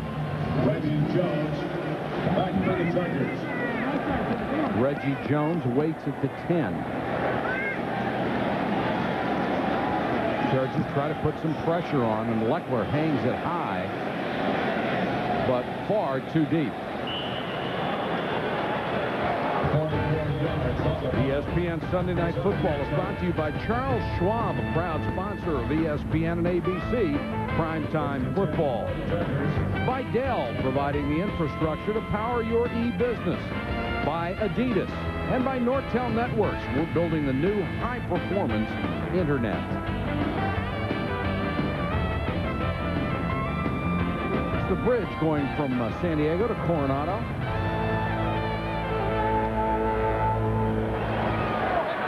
Chargers will take over at their own 20. So far, it has been an inept offensive performance. Underneath to Fletcher. He gets 4. I think it's important for Mike Riley's offense at this stage to get some sense of a rhythm. Get a few first downs so that when you go in at halftime, you're really only down by 12 points. Yeah, Mike, just get 1. That would be pretty good. You're only down by 12, and the Raiders haven't been able to put a knockout punch on it. Harbaugh with good time, throws incomplete. Jones thought he was being held by Beekert. Well, he got whacked around by Beekert. And Harbaugh upset about it. Beekert on the coverage. 3rd and 6.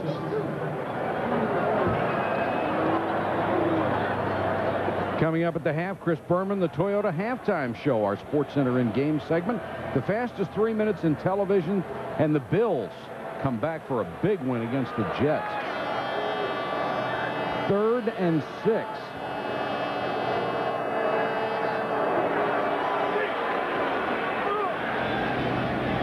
Harbaugh, they got a first down out to the 31.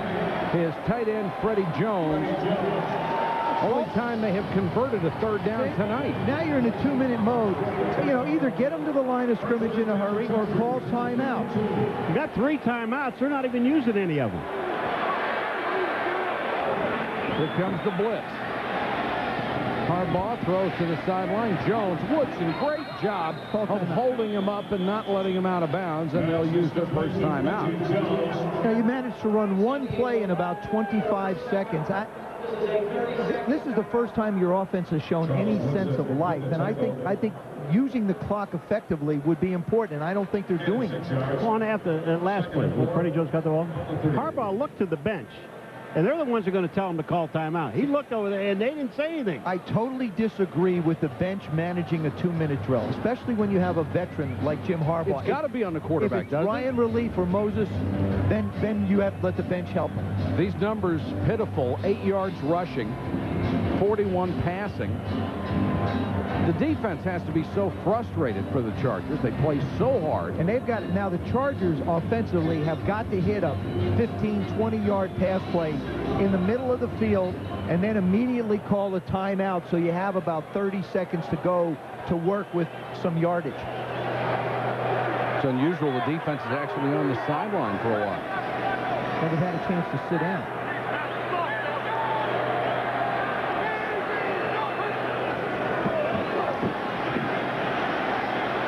Harbaugh trying to run, hit from behind and dropped. That'll be a 4-yard sack, and Grady Jackson was the guy who got to him. They use another timeout. Clock stops at 27. Well, what a job this defense has done in the secondary. I mean, you see Jim Harbaugh holding the ball forever, and it's because of the job they do. Watch these guys. Everybody is funneling everyone in. Guys deep in the middle. There's nowhere for these receivers to go. Everybody, one guy back in the middle. Everybody's got, all the receivers are in front of them. This is the key. Keep them all in front. And the other key is have the quarterback running for his life. It's another key. Charles Woodson, the Pro Bowl corner. Eric Allen on the other side. You don't get deep on these guys. No, well, Chuck Bresnahan made it a point. He said, hey, we don't get beat deep. That's one of the things that's going to happen here. 3rd and 3 for Harbaugh.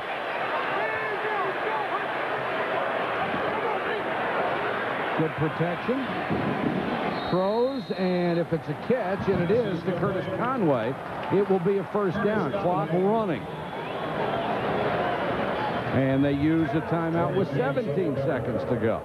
Curtis Conway, it's the first time we've called his name tonight. He's a free agent acquisition, comes from Chicago. They brought him here specifically to try and add some speed to this offense. You see Woodson playing outside, just keeping an eye, not giving up anything deep. They really need to find a way for him to get involved. He was hurt a lot, and this is only the second game that they've actually had Jeff Graham and Curtis Conway on the field together. And they both got 100 yards against Buffalo the last time they played. They played together in Chicago in a very good tandem there. They're not going to get 100 yards against this team. No, you know, this maybe not total. We talked about the quarterback problems they've had since Stan Humphries left. They've also had a problem since Tony Martin has left this That's team, right. trying to get something deep down the field. And you can't hang it all on Jim Harbaugh either. I think the guy can still play, but he has not been the featured quarterback ever since they drafted Ryan Leaf. It's been a mess here since the beginning this year. 17 seconds to go.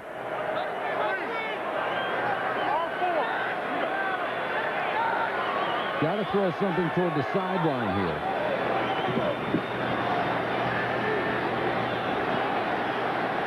Harbaugh does. Jones taken out of bounds at the 48, but only 9 seconds to go. The 4th catch by the tight end, Freddie Jones, who came in with 30. You meant something out of bounds like 20 yards down the field, didn't you? That's more what I was thinking, yes. I think the Raiders were thinking that same thing. I think so, too. It's not going to happen. These guys are. This is a solid defensive secondary. Here, you can throw a ball 8-9 yards. Get out of bounds. It'll give you one play. That gets you within the arm strength of Jim Harbaugh, being able to unload one into the end zone. And who knows, the way things have happened in the last few weeks, maybe you wind up with a touchdown. 5 wide receivers. You may see the Hail Mary right here. Instead, they go to Jones at the sideline again. He doesn't get out of bounds. Jones being held in bounds, now forced out. Holy cow. All you need to do is see one play. It's over. They held him up. And they made the right call. His forward momentum was stopped in bounds. So Jones makes a terrible mistake. He could have saved a few seconds, and they would have had a chance at least for a desperation pass. What else could go wrong for the Chargers in the first half?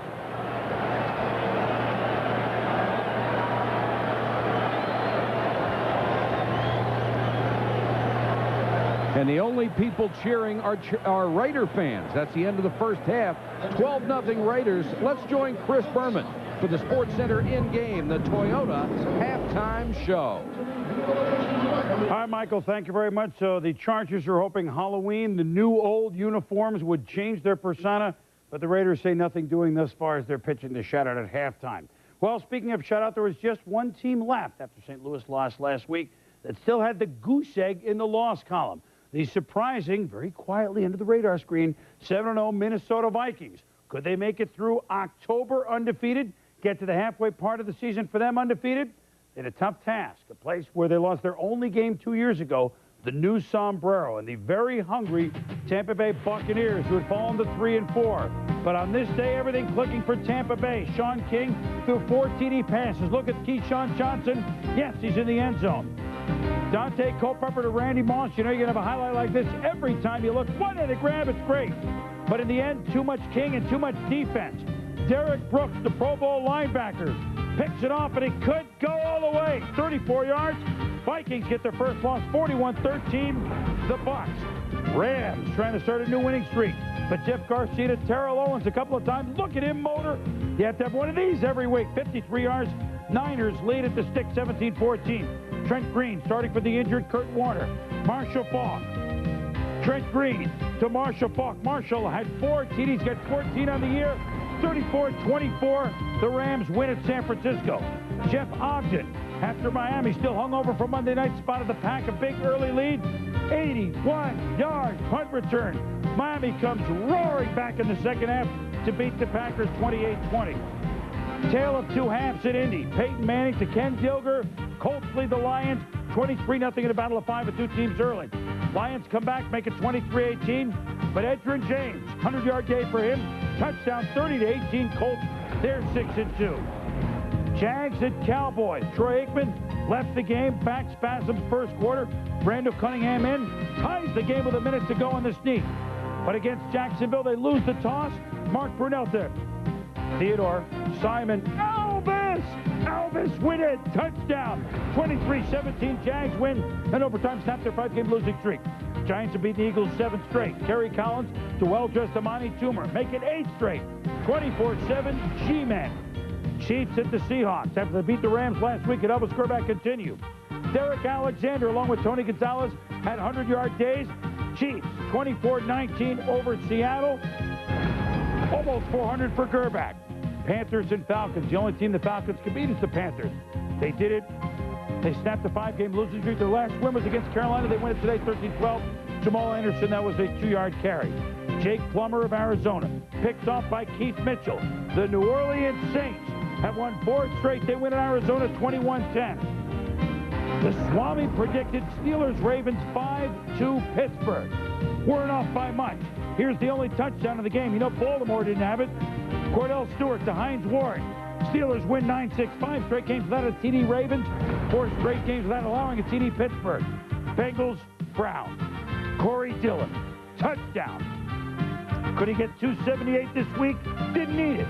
He had 137 hard rushing yards. And all of a sudden, break up the Bengals. Dick LeBeau, one of Hogan's heroes. The Bengals have won 2 in a row. They beat the Browns 12-3. Monday Night Countdown, Mike Tirico and the gang.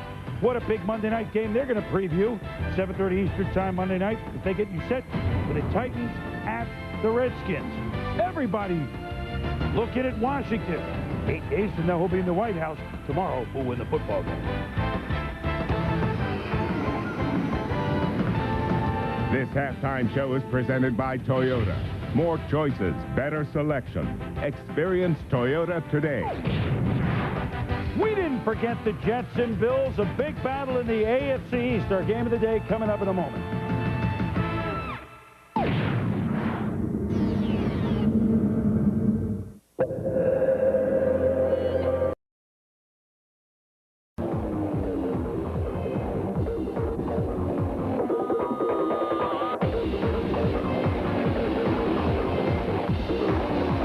Especially from the inside. Introducing the all-new RAV4. Style that endures almost anything. Hey, how you guys doing? This is Tony Gonzalez, tight end for the Kansas City Chiefs. He supports the United Way by preparing meals at a local community center. Tony has good hands. The kitchen staff knows this. Heads up. D-Bone.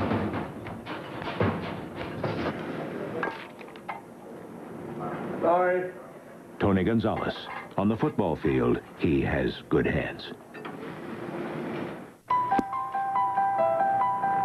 Inspector Shanahan knew he was close. 13 years in the game, battles in the corners, big game goals, raising 2 cups. He saw things so clearly now. He stuck to the clues and followed the tracks of the skate blades right to the scene. He pointed towards his suspect. or it was the goalie who did it all along. Red Wings Capitals, Tuesday at 8 on ESPN2. Welcome back to SportsCenter in-game, the Toyota Halftime Show with your host, Chris Berman.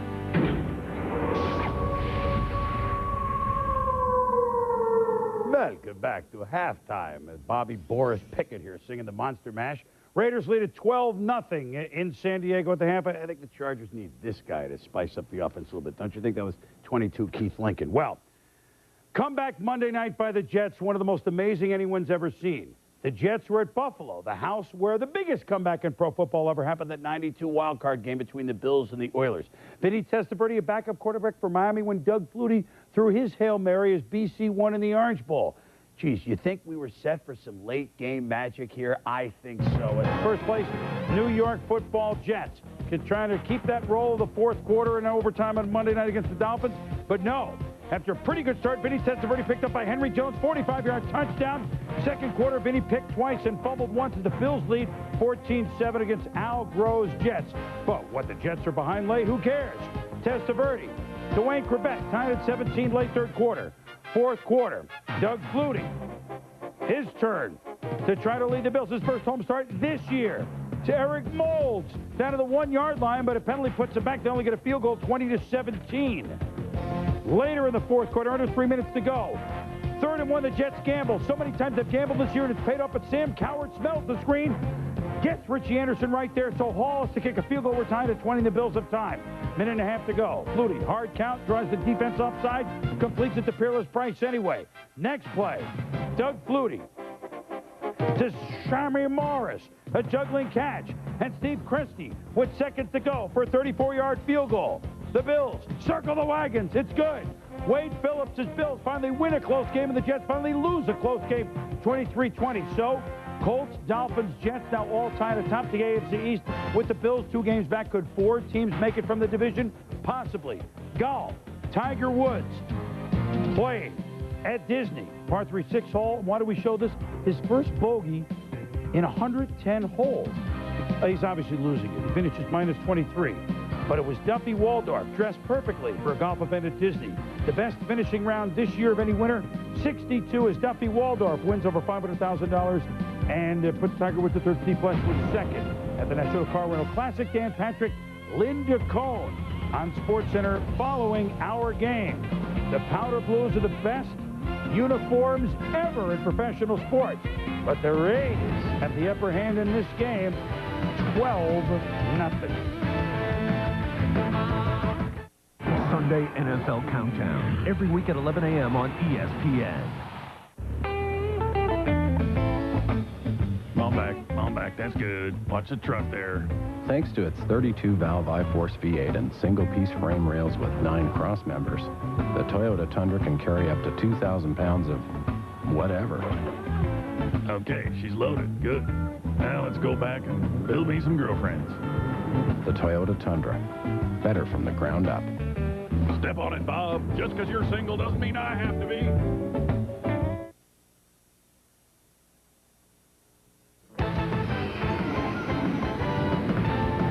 This halftime show is presented by Toyota.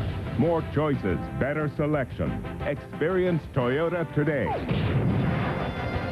4 Sebastian Janikowski field goals. The difference back with the second half in a moment. You only get out of something what you put into it. And we're putting something special into truck season. For a limited time, you can save on any 2000 Ford Expedition with low 0.9 financing for 60 months. That can save you over $8,000 in interest. But hurry, this deal ends October 31st. Hey, you only get out of something what you put into it. So get into a 2000 Expedition at your Quality Ford store on both sides of the river. He was actually waiting for a bus when he happened to glance in the window. When he saw the shoes, he came in, surprised that we even carried them. Thought we were just about suits and tailored stuff. Anyway, he liked the style and the price and ended up getting a pair. When we asked him if he needed a suit to go with them, well, there's always next time. The Men's Warehouse. You're going to like the way you look. I guarantee it. Some trucks haul dirt. Some trucks haul bricks. Some trucks haul gluteus maximus.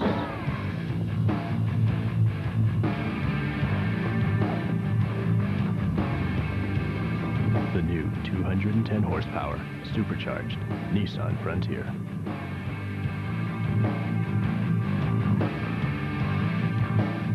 Get enough pro football? Then NFL Insider is the magazine for you. Open up NFL Insider. It's your all-access pass to the National Football League. NFL Insider brings you cover-to-cover football in every issue with awesome photos and exclusive stories you can't get anywhere else.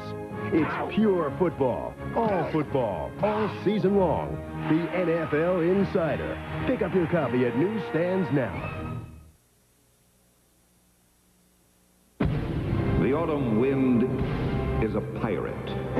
1, 2, 3! We feel like we've laid a good foundation for the 2000 football season, but we got a lot of bricks to lay before we can say we've arrived and we're for real. The autumn wind is a raider. Back in San Diego, where at least one more brick seems to be in place for the Raiders. All they're waiting for is the second half mortar to go up 7-1 on the season. A few moments ago, our Solomon Wilcots had a chance to talk with John Gruden. Coach, in your last 2 games, Rich Gannon had completed 78% of his passes. He was only 7 of 21 in the first half. What do you do to get him going here in the second half? It's good defense we're playing tonight. We're not worried about statistics. We got a 12-0 lead. We dropped some balls that we should have caught, I thought. We just got to make a lot of plays and not turn the ball over, play smart. All right, Coach, thanks for stopping by. Back up to you, Mike. All right, Solomon, thanks very much. John Gruden at age 37. Any questions when he talks? I mean, do you have any? No, sir. You understand exactly Pretty much lays it on the line, doesn't he? Does. Yes, he does. One of the bright young minds in football. That's Ronnie Jenkins, 10th in the league in kickoff returns. Has had 1 for a touchdown. He's back with Kenny Bynum as Janikowski kicks it off. Jenkins from the 6. Torrey James on special teams and on the tackle at the 21. As the Raider offense gets ready to take the field, one thing really stands out about the way, the Charger offense, the Raider corners, the way they play. Woodson on the right, Allen on the left. You see what they're doing? They're always looking in at the quarterback. What they're doing is they're studying his drop, but yet they have a feel of where the receiver is. See, Allen points up, lets the linebacker come underneath, then takes Conway deep. When you look at the way Woodson, he jams. Now watch this. The ball's in the air. Curtis Conway doesn't even see it, and Charles Woodson's trying to make a play on it. It's a technique they play, and they're very effective at it. Kazan, the single setback as McCrary goes in motion. Kazan gets the carry, bounces off one tackler. Eric Allen missed him, and he got out to the 26-yard line. Kazan, 6'2", 255, out of Oklahoma. Wearing the same number Marion Butts did. First half stats, he hasn't run like Marion Butts. They only have 9 rushing yards, 61 passing, 70 total yards, and it's remarkable the Raiders only have 134 considering the number of times they've had it.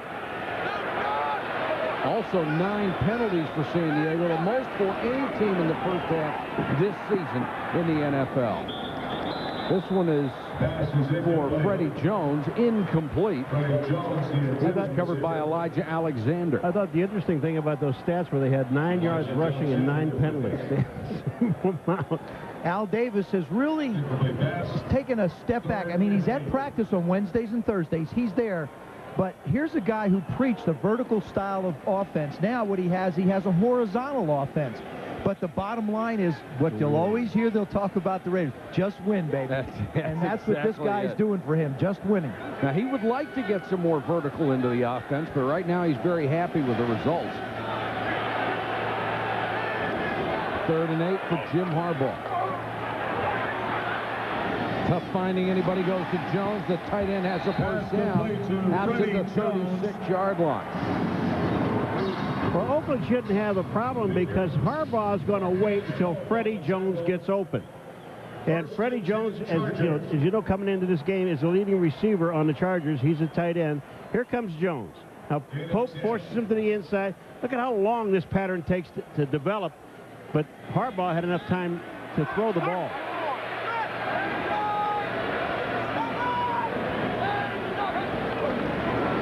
Fletcher. Nice hole for Terrell Fletcher. He has it out to the 45. Only a yard shy of a first down. By far their most successful run from scrimmage. This is, it sounds, I'm sure, a little absurd to say this, but this is the kind of game that the Chargers really had hoped for. A game that was close, where the Raiders didn't just run away with it real quick. Now they come out, do a little bit of quick huddling, which Jim Harbaugh is very effective in.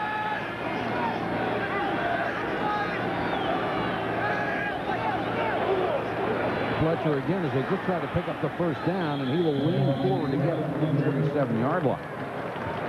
It's funny. The entire first half, the offense couldn't make a first down to give their defense a break. Now they go in at halftime. The guys had 12 minutes to sit around and relax. Now all of a sudden they put a drive together for them. Well, it's the offensive line. They're starting to do something. They're starting to get off the ball. Well, the defense will be happy with an offensive drive anytime. Junior actually has time to put his baseball cap in.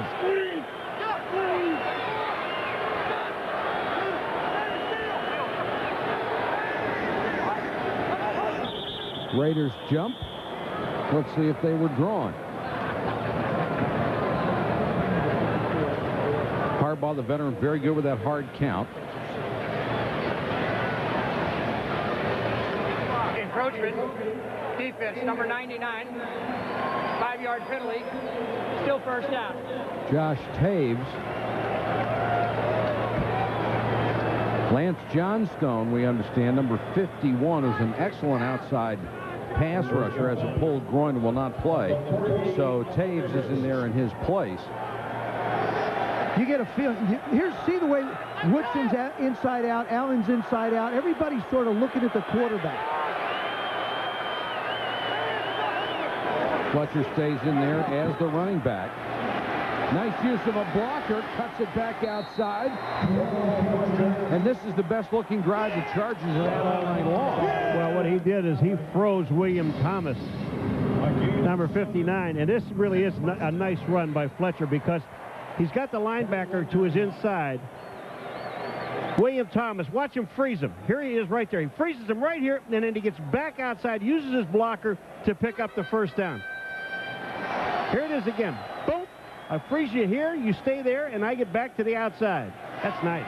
This is the deepest penetration by the Chargers offensive unit tonight. They're at the Raider 41. Harbaugh pressure from behind to Jones, the tight end on a tight end screen. Jones fumbled the football, got it back at the 30. Oh, that would have been a heartbreaker for him if he'd lost that one. Well, not only that, he was just getting up ahead of steam. You could see the gallop starting, and he was going to break into the open. There's the screen. Jones pointing out, slides in the middle. Kevin Gogan right out front on Beaker. The big wall. Now watch this. He's starting to get ahead of steam up, and Dorsett would have had to have been the one to bring him down. First down at the 30.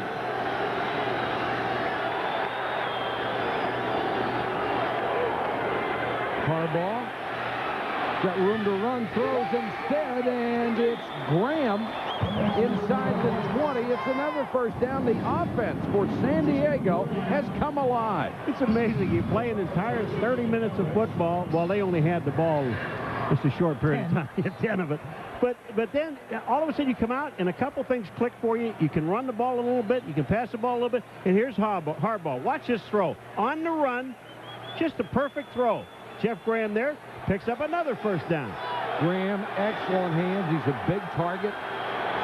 Fletcher stayed in as the running back. He's done very well in this series. Cuts it outside again. Fletcher turns the corner. Picks up 9, hit out of bounds by Darrell Russell. That'll be half the distance to the goal. The second personal foul tonight for Darrell Russell. One was a questionable roughing the quarterback call. That one was not questionable. Absolutely not. There's no reason for it. Personal foul on unnecessary roughness defense. Number 96 will penalize half the distance to the goal line. First down. When you play defense for the Oakland Raiders and you're an outside linebacker, William Thomas, number 59, you've got to stay outside. Watch, he gets stuck inside. And once he does that, Fletcher gets to the outside. Look at that. That's no reason for that. That's stupidity. Russell in a slump, and he admits it. 66 yards on this drive. They only had 70 yards total in the first half. Curtis Conway or Freddie Jones are the guys you got to be looking for down here if you're the Chargers. Fletcher will get it, and he is just buried. Grady Jackson, all 325 pounds of him, just swallowed him up. Beekert was also there. Beekert's always there around the ball.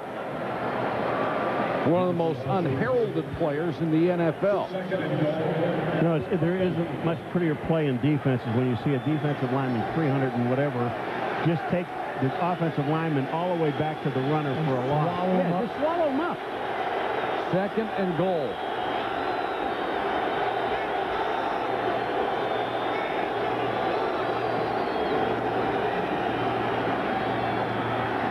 Dropped at the 1. Eric Allen came up defensively, but it looked like Conway should have had that ball. What they do is they run the inside receivers up the field and let Curtis Conway drag down around the goal line. They just clear everything inside, and then he just hesitates a second, comes in, there's the throw, should have been caught. Got to catch that ball. Have to make this kind of a catch. Oh, a nice throw by Harbaugh. Allen got there a step late. Now it's third down and goal. They need a touchdown. And Harbaugh is going to call a timeout. You get the feeling if the Chargers have to settle for a field goal, this is a major defeat here. Back in a moment. Okay, let's do it. 1 potato, 2 potato, 3 potato, 4, 5 potato, 6 potato, 7 potato more. Enter Southwest Airlines, take your team to the Super Bowl sweepstakes, and you could win a free trip to the big game for you and 10 friends. My mother said to pick the very best one, and you are not it. Now, how you choose them, that's up to you. For details, visit Southwest.com or any gate at Southwest Airlines, the official airline of Super Bowl 35. Engineer Chuck Bazina believes a truck should know the difference between a 2-year-old kid and a half-ton of pig iron. For the GMC Sierra, his team developed a system that comprehends weight and balances braking, designed to give the driver unsurpassed control. From professional-grade people come professional-grade trucks. And now during GMC Truck Time, visit your professional-grade dealer for some numbers that are sure to stop you in your tracks.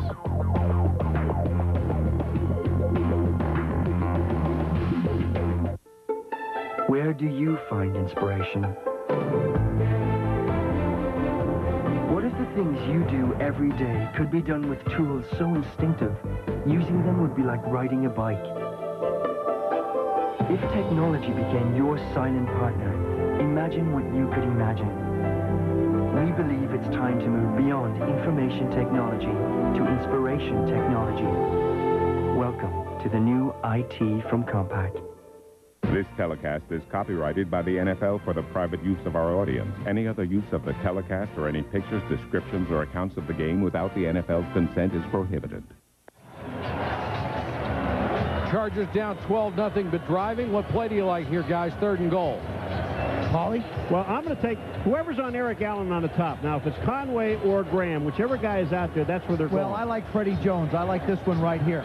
I think Freddie Jones is the best matchup you're going to get because you've got Woodson and Allen outside against Conway and Graham. I don't like those. I like Freddie Jones against either one of the safeties inside. Freddie Jones already has 7 catches, 69 yards on the night.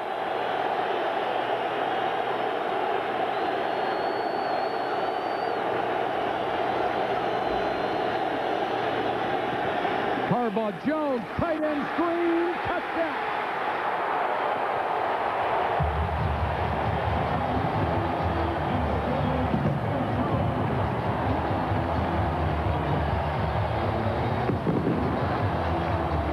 His second touchdown catch of the year. They set that one up beautifully. Well, what they did is they allowed the Raiders to rush. Now he slow blocks on the outside guy, then gets in behind. Good job by Gogan And up front, the guys up front did an excellent job. Roman Fortin, the center, did a terrific job of clearing the way for him. And Gogan threw the block on Marquez Pope that made sure they got a touchdown. The point after by John Carney.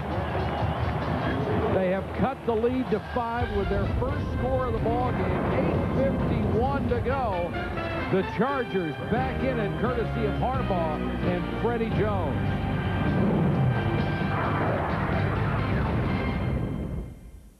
Walters Jewelry in historic St. Charles is a store full of tradition. Walters opened their doors over 75 years ago and have been in the same location since 1935. Time has taught them the value of customer service and the importance of a high-quality selection. Walters only carries the finest in 14-karat, 18-karat, and platinum necklaces, bracelets, and pierced earrings. Watches from Seiko, Movado, Citizen, Concord, and more. Or pick out the perfect loose diamond. Walters Jewelry, a name you should know for the perfect gift. I'm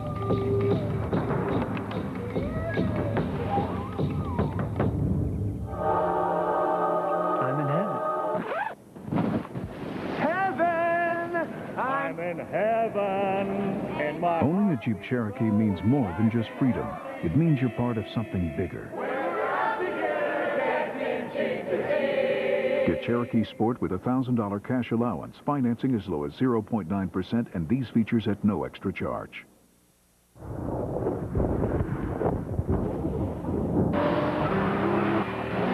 The new Lexus IS. With a 215 horsepower VVT-i engine, E-Shift transmission, and remarkably tight handling, which in recent tests easily outcornered a certain other sports sedan.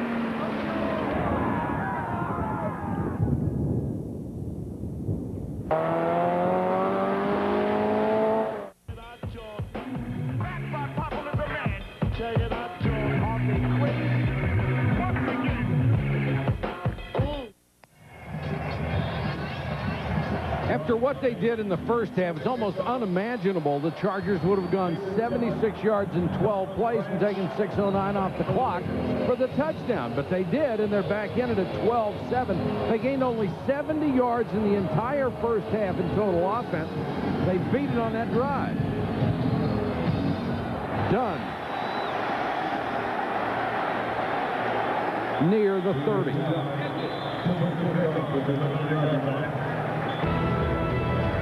So the Chargers making a game of it with their first score of the night. Engineer Chuck Bazzina believes a truck should know the difference between a 2-year-old kid and a half-ton of pig iron. For the GMC Sierra, his team developed a system that comprehends weight and balances braking, designed to give the driver unsurpassed control. From professional-grade people come professional-grade trucks. And now during GMC Truck Time, visit your professional-grade dealer for some numbers that are sure to stop you in your tracks.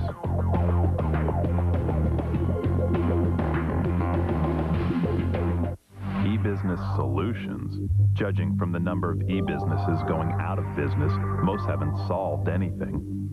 At Dell, we design our servers, storage, and services to make it easier to get results. They help us generate $15 billion a year in e-commerce alone. Now that's what we call solutions. What about you? To find out more, visit Dell.com. Yep, it's that easy. Dell E-Business servers use Intel Pentium 3 Xeon processors.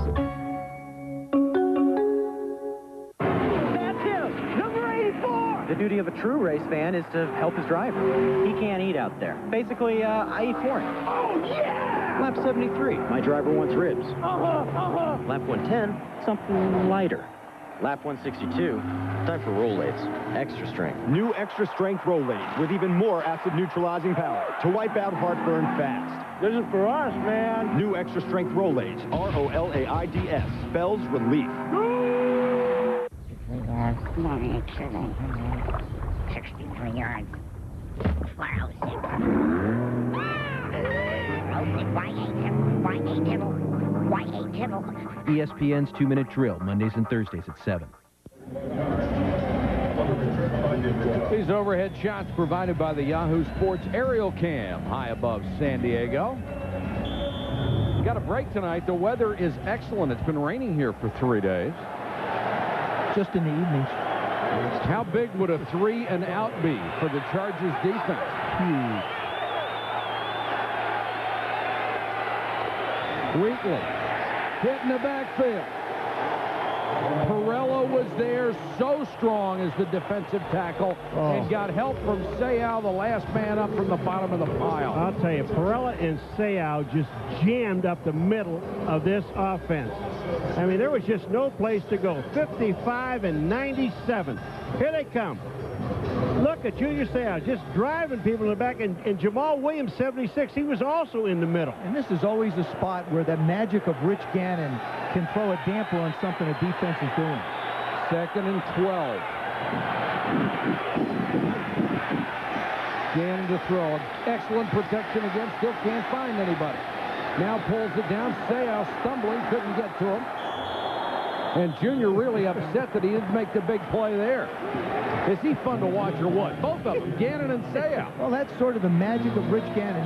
Basically, their offense is geared to his ability to be able to run the play-action passes. That time, San Diego's defense, again, doing a good job in coverage and really making Tim Brown a non-factor, allows Richie to run around and pick up, almost 10 yards.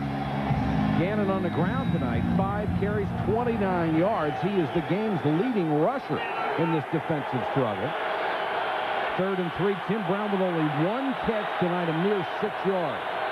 Big 3rd down here. Gannon all day to throw, and he throws for Brown, incomplete.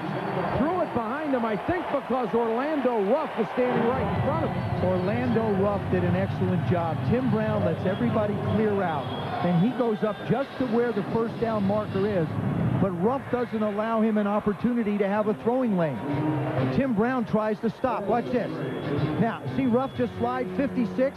Tim Brown thinks, or Rich Gannon thinks Tim Brown's going to keep on going, but by that time, the clock in your head stops. Leckler will have to punt. Reggie Jones drops deep to receive. Holy, really boomed it. Jones back to the 3. And nearly got it back to the 20-yard line. A crushing punt of 60 yards.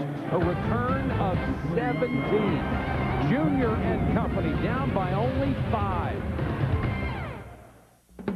No matter the weather, your home feels better when Jerry Kelly comes to call. Now you can feel even better when you join the Jerry Kelly Advantage Club, because you never pay for the same repair twice. You'll also receive seasonal tune-ups of your equipment and priority service as long as you're a member of the club. So remember, no matter the weather, your home feels better when Jerry Kelly comes to call.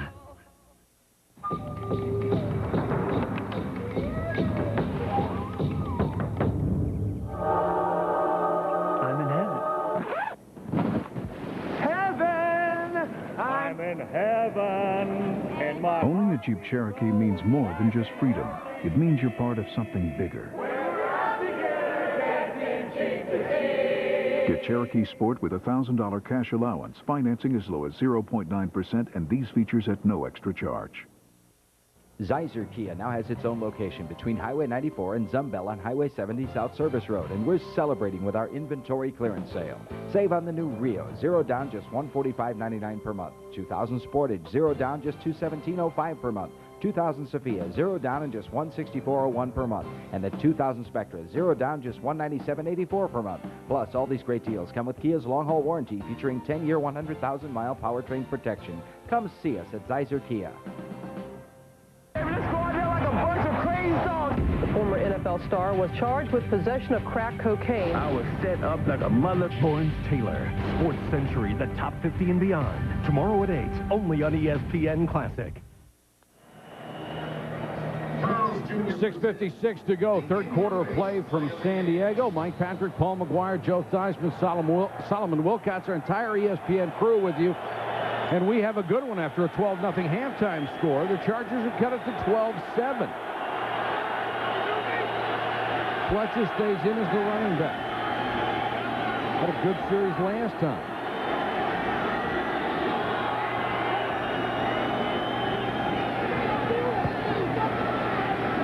Harbaugh with with a short set. We'll get about 4 yards out of that one. They did a real nice job on that last drive of mixing it up, both running and throwing the football, and two guys played a big part in it. Fred Jones gets him started, a little crossing pattern. Marquez Pope can't quite keep up with him. And then Fletcher starts to take off and run the ball effectively. Bounces it outside on the corner, manages to pick up another key first down, and then the middle screen to Freddie Jones for the touchdown. 12-play drive. Those guys touched the ball on every play except one. Fletcher on the draw. Russell helps on the tackle along with Brady Jackson as he crossed the 25. They need to reach the 30 for a first down.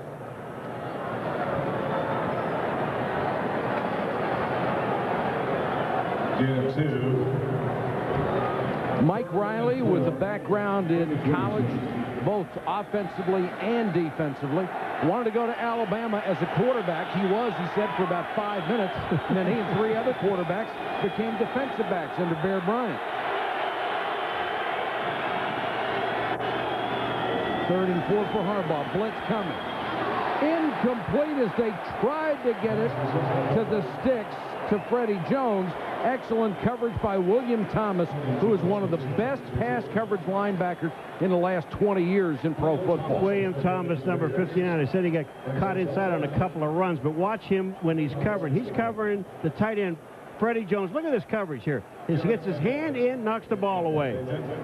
Look at big old Grady Jackson just coming in and unloading on Harbaugh. It's a price you pay when you short set. Bennett's tied for the league lead, averaging 48 yards a kick. Puts another missile up there. Darian Gordon from the 20. Has the seam at the sideline. Got a couple of big blocks. Bennett was in on the tackle. Boy, he got a couple of wicked blocks to go down the sideline. A 33-yard return. Raiders with excellent field position. Engineer Chuck Bazina believes a truck should know the difference between a 2-year-old kid and a half-ton of pig iron. For the GMC Sierra, his team developed a system that comprehends weight and balances braking, designed to give the driver unsurpassed control. From professional-grade people come professional-grade trucks. And now, during GMC Truck Time, visit your professional-grade dealer for some numbers that are sure to stop you in your tracks.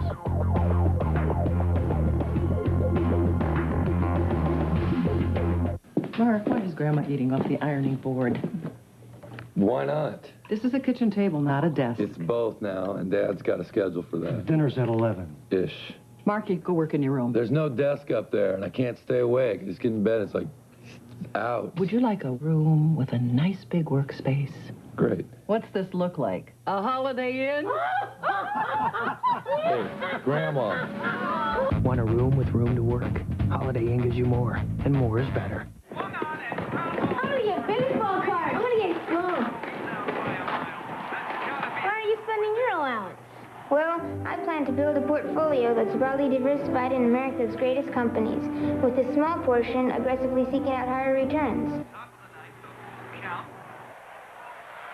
What's a portfolio? It's never too early to learn about smarter investing. Visit us at thenewschwabwelcome.com, where every investor is welcome. You might want to hold on to that Mickey Mantle card. Does familiarity breed contempt? When the enemy lives in your backyard, it certainly does. Bitter rivals collide as the Flyers battle Brodeur and the Devils. Every game has a story. Flyers, Devils, Wednesday at 8 on ESPN. Help us out on our live interactive poll. The greatest Charger player in history. Allworth, Winslow, Fouts, Sayal, Paul McGuire eligible for write-in votes. I'm sitting next to him. I'm sitting next to the best. That's 7%. It's a tough choice here, but Fouts already with the early lead, 50%. Paul McGuire got to write it. All right. Rich Gannon. Great protection again. Rides it. Goes down at the 40. Remember yesterday we're sitting there talking to Tim Brown, and Joe said, remember he asked me, he said, Rison might have lost a little bit of speed, and Tim Brown said, Joe, I haven't seen it. He said, I'll tell you what he has done, though. He's made a big play in every single game this year. Andre Rison, number 80. The Raiders moved the ball consistently in the first half, but they got only 4 field goals out of it against a stiff defense. Dudley and Brigham, a 2 tight end set. Dudley in the backfield. Wheatley the single setback. They want to throw. Tim Brown, first down and more. Pushed out of bounds by Bob Brown. This was a gimme. This was just a marker down. It was an excellent pattern, wasn't it? Well, yeah, but Bob Brown just gave him so much room. It's against San Diego.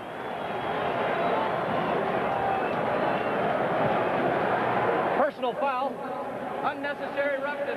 Defense, number 92. We will penalize half the distance to the goal line. First down. That is the third personal foul called against the Chargers tonight. Darren Mickle called for that one. As Tim Brown goes in motion, Bob Brown just gives him a good 12 yards. He just ran with him across the formation but never closed the gap. Spot the ball up to 14. It's 1st and 10 after the penalty. The 10th penalty overall. It's cost them 84 yards.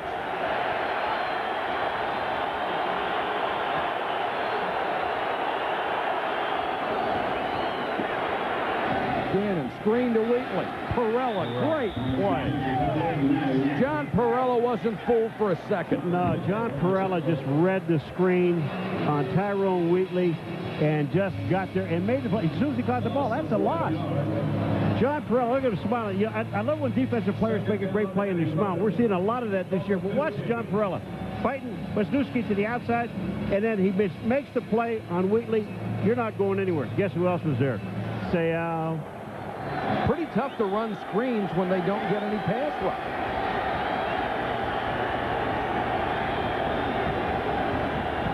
Chargers show blitz, drop out of it. Another screen. Wheatley. Ball comes loose. They're saying it's incomplete. And Junior Seau just annihilated Tyrone Wheatley. I'm going to tell you what. You know, you said it before. I love to watch him play. I just love to watch him play. Oh, he's the best.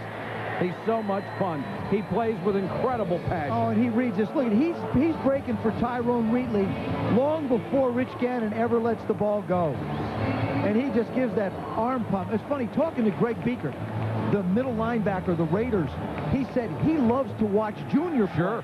And he says he wants to raise his standard and be able to play better than him. Be a tough time doing that tonight. 3rd and 10.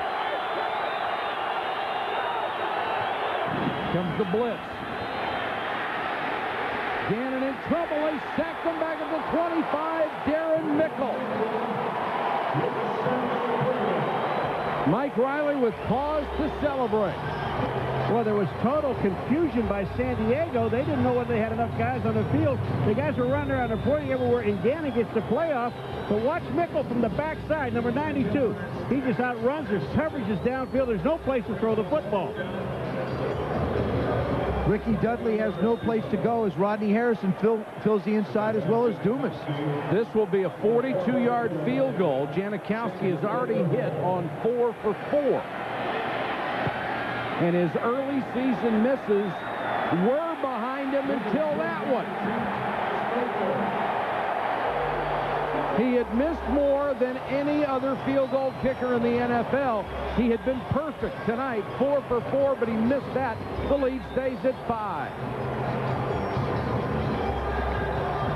John Gruden has not been able to come up and crack this defense. Joe Pascal, the defensive coordinator, continues to baffle him with great coverage and pressure, really from a one-man wrecking crew by the name of Junior Seau.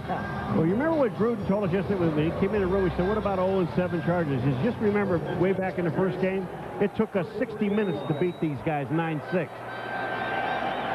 And the defense is not the unit that's gotten them beat this year. Fletcher remains in at running back. And movement by the left tackle, Ben Coleman. That will cost them 5. Mike Riley, as far as the quarterback situation. Offense, number 62, 5-yard penalty, still first down. Finds himself between a rock and a hard place. He wants to win like any other coach. He wants to keep Jim Harbaugh in there, get a foundation for winning, but he also wants to get playing time for Moses Moreno, wants to get playing time and try to develop Ryan Leaf. Right now, he's thinking Jim Harbaugh that gives him the best chance to win. And I don't think Leaf is quite ready. I think he needs another week, and I wouldn't be surprised if you see a Ryan Leaf start for him next week.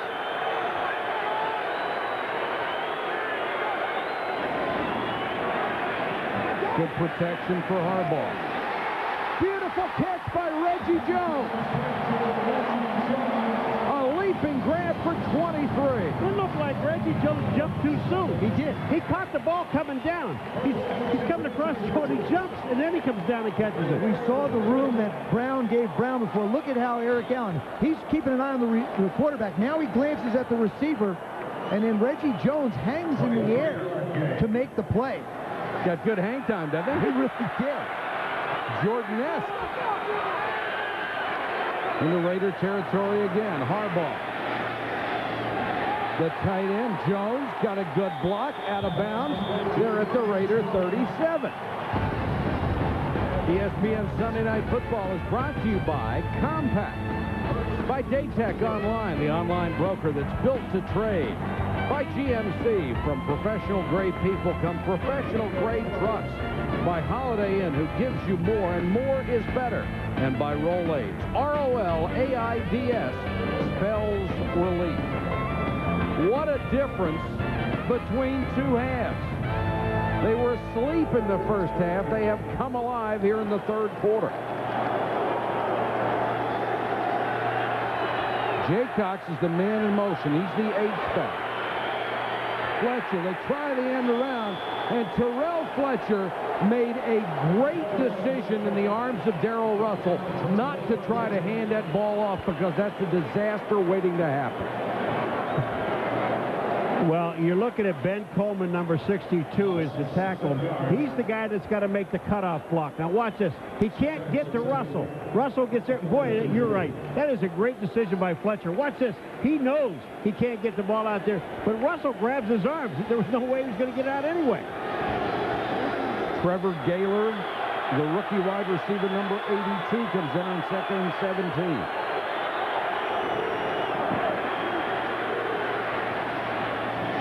Harbaugh underneath Graham, or check it, it's Terrell Fletcher, and he's down to the 40. Bring a 3rd and long. Mike, you were talking about the San Diego Charger defensive line really not getting any penetration on Gannon. This offensive line is really holding out the defensive line. Both defensive philosophies are very similar. Chuck Bresnahan, Joe Pascal. We're going to play zone. We're going to keep everybody in front of us. What the Raiders like to do in this instance is they like to drop back and play, to the sticks. But they've got a lot of people around the line of scrimmage. Here they come. Blitz. Harbaugh. Back at the 50, William Thomas, the 10-year veteran from Texas A&M, who was let go by the Eagles after a great career there. How many times we talk about, Joe, you got too many guys to block. You don't have enough people. Just not enough people on the line of scrimmage. William Thomas winds up with a free runner. See him slide up top, number 59. He comes inside Ben Coleman and Raleigh Roundtree. And Jim Harbaugh has nowhere to go but down. Now Darren Bennett will try to pooch it inside the 20. Darian Gordon waits at the 10.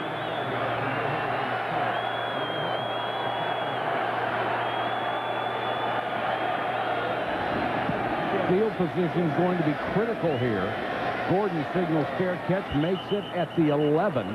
There is a marker down, and now another one after a 38-yard punt.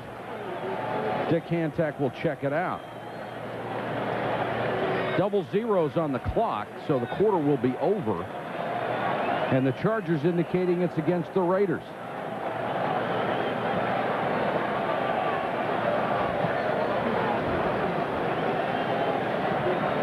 John Gruden knew he'd be in a battle all night long. On the receiving team, while the punt was in the air, number 24 will penalize half the distance to the goal line. First down, Oakland. That's on Charles Woodson, called for the hold. End of the third quarter. It's a battle in San Diego. NFL Tonight, Tuesday through Saturday on ESPN2. I loved rock and roll when I was a kid. My stepfather hated it.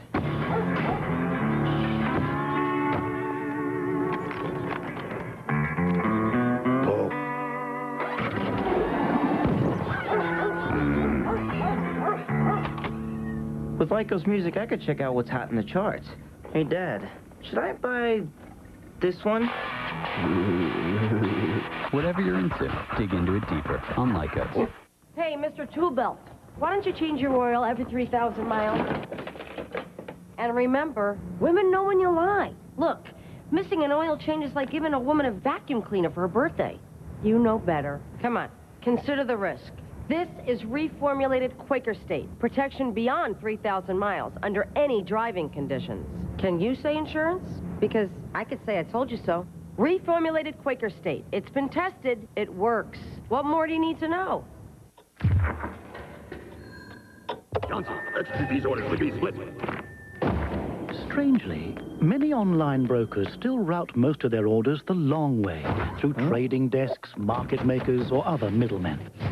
Daytech Online, however, has created powerful technology that bypasses many of the old obstacles. Are you getting the fastest possible execution of your online order? Daytech Online, built to trade. The Ravens haven't scored a touchdown in 5 straight games. You have to go back to the '91 Colts to find a similar streak. Minnesota no longer undefeated. They lose to Tampa Bay big, 41-13 today. And a 3-way tie for first in the AFC East. The Jets lost, the Colts and the Dolphins wins. They are all 6-2. Some of tomorrow's headlines tonight. The Raiders, for the first time really tonight, start in terrible field position. Wheatley. And he is crushed by Jamal Williams. Holy cow, what a shot. You know what we're seeing tonight? I can't remember the number of times that the defensive linemen, at the point of attack, I mean, they're in the backfield. And we've seen this over and over and over again tonight. Watch number 76. Boom, he's in the hole. They don't even really attempt to block him. And it's over. Mo Collins missed. Now, keep in mind, the Raiders do not have a pass play of over 50 yards in the 33 games that Gruden has been their coach. Gannon wants to throw. Underneath out to the 14. Coming up next, Sports Center, Dan Patrick and Linda Cohen will bring you up to date on everything. Our top stories, the Bucs sink the Vikings, the NFL's last undefeated team, our NFL Blitz, and the Sunday conversation, Shaq wants more. I hope they're not talking about money. It's getting around Shaq time again. He and Kobe, watch that show, get launched again on the road. 3rd and a yard. Tim Brown with that last catch. They'll go with 2 tight ends.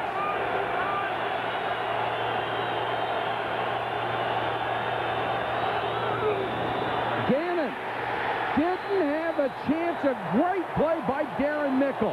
He protected the outside, did not bite. Boy, I'll tell you, is this smart play? You're only asked to do one thing as a defensive end, Joe, and that's to stay to the outside. Darren Mickle, his only job, he can't get Gannon inside anyway if they run inside. But watch what Mickle does. He sees Gannon, he stays with him, he makes the play. That is just truly a great play. That's the other thing. You know who the quarterback is, too. You know, there's other guys that you don't pay that much attention to, but when you've got a Rich Gannon back there, one of the things you really concentrate on is the bootleg. First 2 sacks of the year tonight for Darren Mickle, who was retired for a year. Leckler, short kick, taken out of bounds on the Raiders' side of the field after a 38-yard kick. When we come back, the Chargers with wonderful field position. Too many online brokers still route their orders the long way, sending them from one middleman to the next. Is your online order routed to get you the best available price? Daytech Online, built to trade.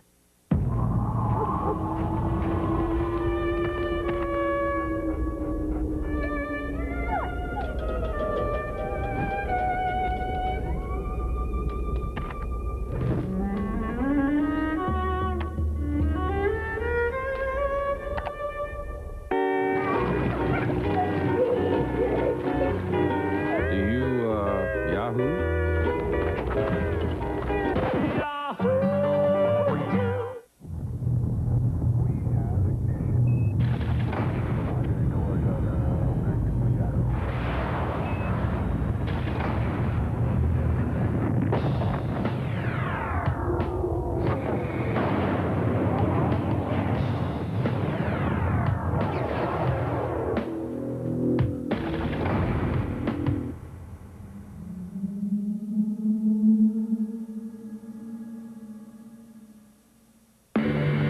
Daytech Online, most trades are executed in mere seconds. In fact, Daytech pledges to execute your marketable online order within 60 seconds or the commission's waived. Find out more at Daytech.com. Daytech Online, built to trade. He growls as he storms the country. We played them early in September, and it took us 60 minutes to find a way to beat them. Right now they're wounded. We got to go ahead and put them out their misery and not let them lay around and come back and bite us. The autumn wind is a raider. John Gruden knew it would be a 60-minute war, and how many times have we said it? You don't put somebody away when you have the chance, you may not get the next chance to put them away. Tim Brown hoping the Raider defense can hold here as the Chargers start from the Raider 44.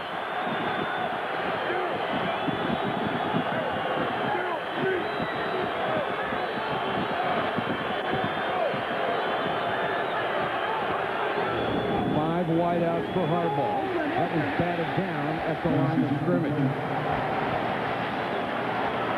Both of you guys have been in games where your side of the football dominated the game, and yet you couldn't put somebody away. How many times can people come back and beat you? Well, Tim Brown, when he said it, you can't let these guys just lay around and then come back. You've got to put them away, and they had a chance to put the San Diego Chargers away in the first half and didn't do it. And I thought Junior Seau put it so well yesterday when he had a chance to talk to him. He said, if our defense can be on the field a lot in this game tonight, then we're going to have a chance to be in this thing, and that's exactly the way it's been scripted.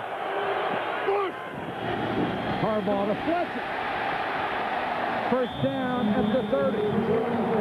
A gain of 14, and Fletcher has really made a difference since they took out Jermaine Fazan and McCrary and just left Fletcher back there by himself. Well, Fletcher gives you that flexibility. You can either run him at the perimeters because really their defensive ends are not that big. John Stone's at 260. Tony Bryan's only 275. But now you see his value as a back coming out of the backfield catching the ball. He's caught 3 for 22 and also run 8 times for 23 yards in this game. Changing the play. Harbaugh moves Fletcher. Blitz coming. Harbaugh. Oh, what a catch by Conway. Curtis Conway went up and speared it with his hand. Boy, I'll tell you what, you talk about a tough guy. I'll tell you, Jim Harbaugh's a tough guy. Yes, he is. He got hammered. Somebody at one time questioned his toughness. Look at the route. Conway, look at the extension to go up and get it. There he is hanging in the pocket, and then he just gets run over. The Raiders have changed their philosophy a little bit. They want to blitz him more and more. The Chargers, the only winless team in the NFL. They're giving the Raiders, who are tied for the second-best record in the conference, all they can handle. Fletcher tripped up, had a seam, couldn't get there. William Thomas made the tackle. Now it will be 3rd and a yard. When they ran in this situation earlier in the game, they got nothing. You know, you see Kendall Jaycox come in, number 64. Now, he's been in as an H-back, a move back. He'll report. No one would expect him to get the football if you ran play action. No one would. Least of all him.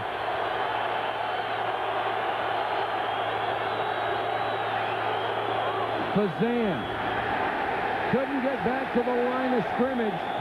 Biekert held him up. Looks like Taves got in there first, and so did Russell. I really dislike this play, and I'll tell you why. You've got a half a yard. You go straight ahead, Joe. You don't go sideways. Look at Russell. He's against Gogan. Gogan comes around. He just gets in Gogan's hip pocket. That's an excellent job by a defensive tackle.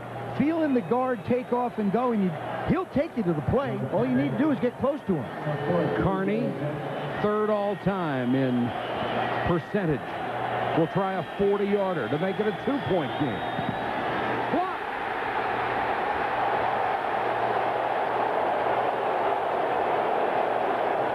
And it looked like Anthony Dorsett was the man who came through to block it. That's why that 3rd and 1 was such a huge play. And the reason I said I don't like it is when you take a back and you get his shoulders away from being square to the line of scrimmage, he has no power. Now here's Dorsett coming in, number 33. What penetration. Wow. Carney didn't stand a chance.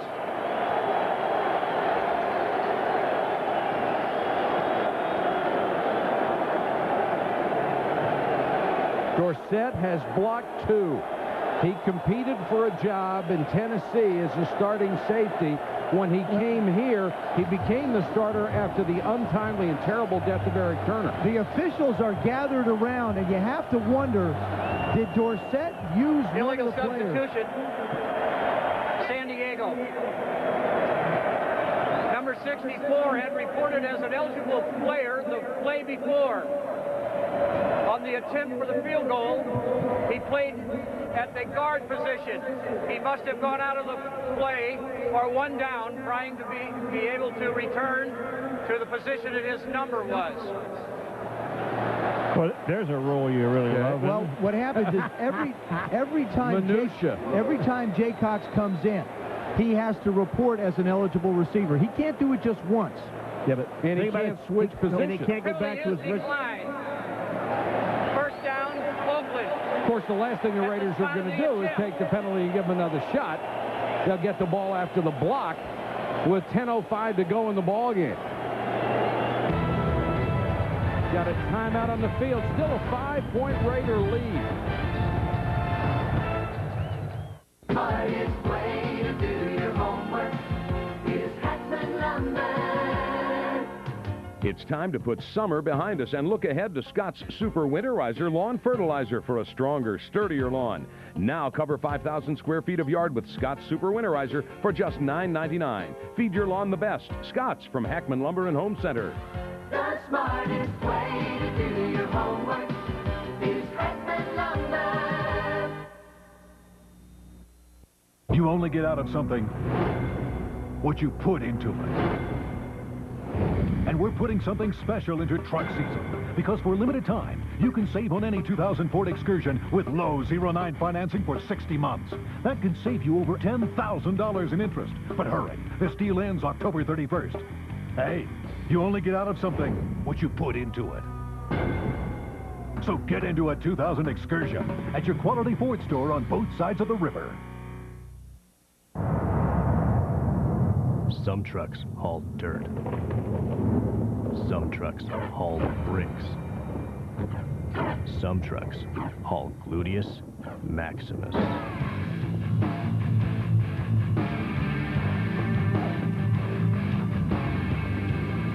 The new 210 horsepower, supercharged Nissan Frontier.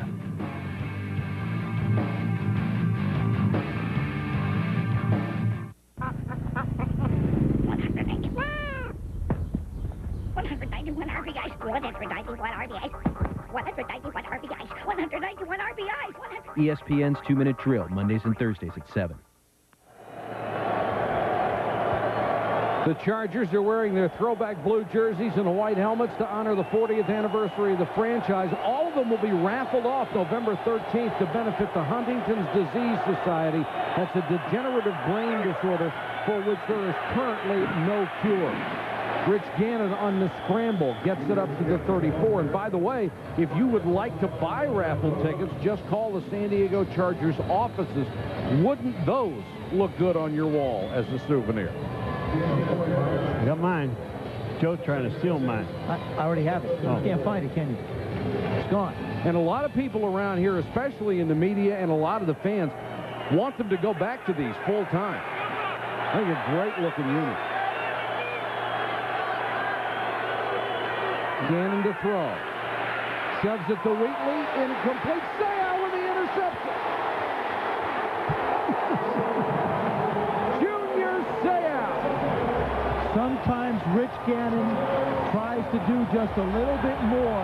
That time, Tyrone Wheatley didn't expect the ball to be coming to him, and it just bounced off him. Yeah, but Tyrone Wheatley's the one guy yesterday that told us he always has to expect the ball coming to him. Yeah, but not like this. Junior winds up throwing this one in the stands. Gannon steps up. Now he underhands it to Wheatley. Wheatley just lets it get by. Sayal's looking for somebody to lateral to. Wheatley cuts him loose. There's the umpire, Cam. You see what the umpire sees. Gannon's down, right through Wheatley's hands into Sayow. Tries to break free. Good pressure again by Pirela. Little flip ball winds up in Junior's hands. Everybody wants a piece of it. He decides to keep it. Once he gets it, nobody's getting it from him. He is special. Don't cool him down. Oh, no. The fire still burns. And the injured player is the left tackle, Matt Stinchcomb. They were checking his knee, and now they've got the second-year player up.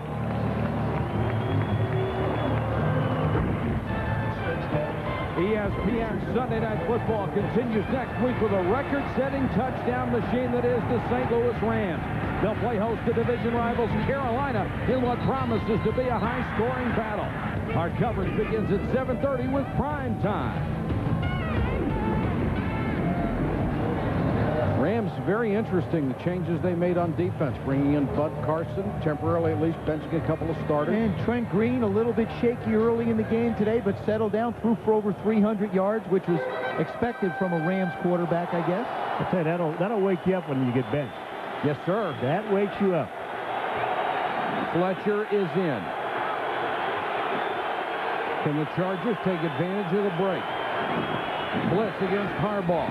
Graham splits the defenders, and Woodson comes up a little shaky after that. He was hit by Dorsett, and Graham comes up limping.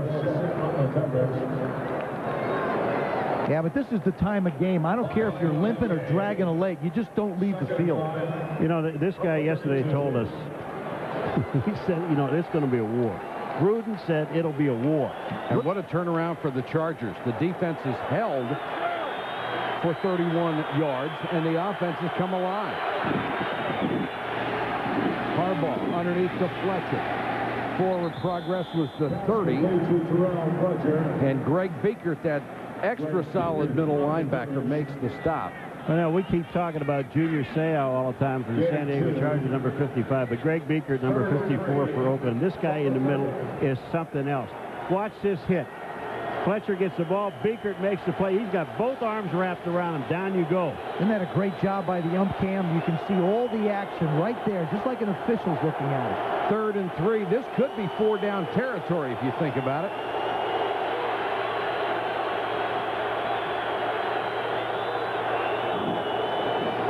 Harbaugh against the blitz to Fletcher. First down at the 23. Biekert made the tackle, but not in time. You know what? Fletcher, not only does he have quick feet, but Terrell Fletcher has quick hands. And a great awareness of where he is and where he ought to be. He certainly does. Watch this throw and catch. Boom, right here. He turns around, makes the full turn for the catch. First down. That's right. First down. Fletcher styling for you. 17 catches coming into this game. He's been a star tonight. Harbaugh throws complete down to the 14. Graham with a catch close to another first down. We talked about the ability of Rich Gannon to move around and make plays. And you get Junior up on the sideline watching, and John Gruden on the other side trying to figure out what's going on. But you have to, Jim Harbaugh does the same thing for this offense that Rich Gannon does for the Raiders. Look at the numbers. 14 for 18 in the second half, 130 yards and a touchdown. He said 23 of his last 27, and if they let Junior play on offense, he couldn't be more excited than he is right now as a cheerleader.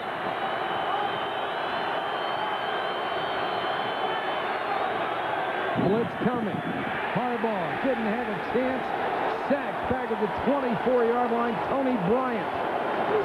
That time they were going to try and run that little shovel pass and bring Terrell Fletcher underneath, but the Raiders got such great penetration, Harbaugh did the only thing he could do. Mike Riley calling the plays. Now 2nd and 17. They're down by 5. The clock becoming a real factor, 6:21. Junior Seau, every bit of emotional energy he can give.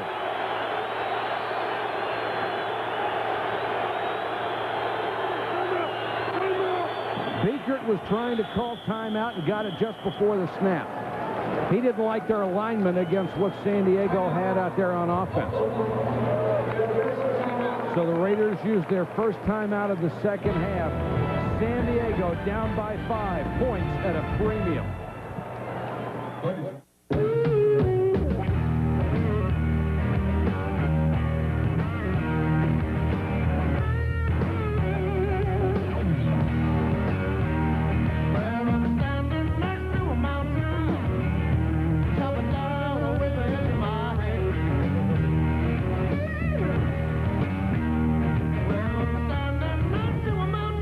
The Nissan Xterra. Everything you need, nothing you don't. It's traveling to more than 1,400 companies worldwide every year. It's knowing unprecedented opportunities exist overseas. It's believing there's no substitute for first-hand knowledge. The American Century International Growth Fund. It's what we call American Discovery.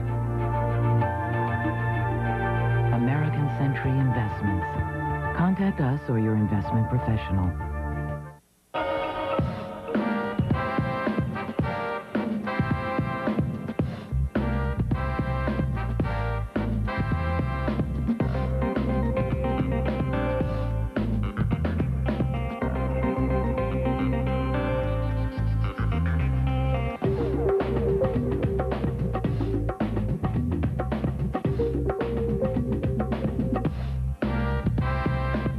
Presenting Dockers Recode. An aerial assault hit St. Louis when Steve Berline and the Panthers knock heads with Isaac Bruce and the Rams run-and-gun offense. The Panthers battle the Rams at 8:30 on ESPN Sunday Night Football. It's football after dark. Dan Patrick and Linda Cohn will bring you the highlights of the Bucs over the Vikings, our NFL Blitz, and our Sunday conversation with Shaq as the rain has begun to fall in San Diego. Only falls about 6 times a year. We've been here for 3 days. It's rained every day. Second and 17.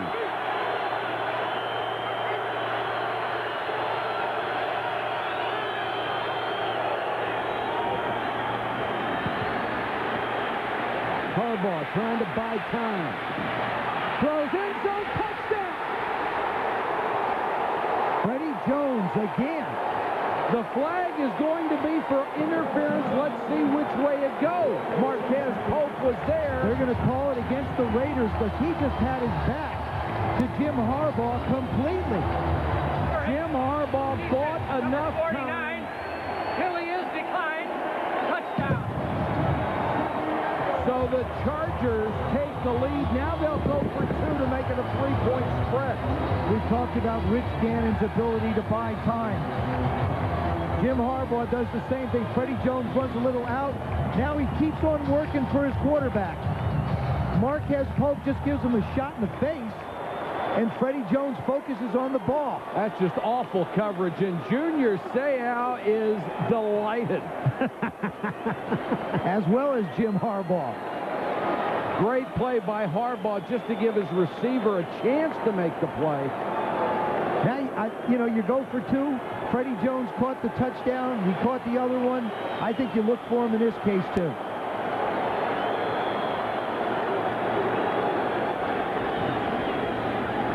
Harbaugh has that one batted down in his face. So it will be a 1-point game.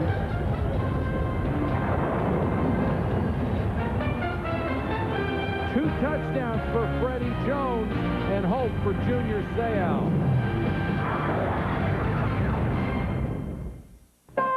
The Red Hot Dealer. Hi, I'm Drew Wolfson for Feld Chevrolet, your Olympic headquarters, with rebates up to $2,500, interest as low as 0.9, no money down, and guaranteed lowest prices. What do you want? New 2001 Blazer, only $239 a month. New 2001 Prism, only $179 a month. St. Charles Rock Road at Lindbergh. Hurry for best selection. We're #1 in Missouri. On Saturday, it snowed so much I built a snowman. But my mom and dad were worried because our furnace broke. And then a nice man called Brian came in a big truck. and gave us a new furnace, even though it was Saturday. And then nobody worried anymore, because the cold wasn't inside anymore. Folks call Bryant to the rescue. I'm Harry Hawkins at Hawkins Heating Air Conditioning in Wentzville. For fast, dependable, quality service, call me and Bryant to the rescue. Some trucks haul dirt. Some trucks haul bricks. Some trucks haul gluteus maximus.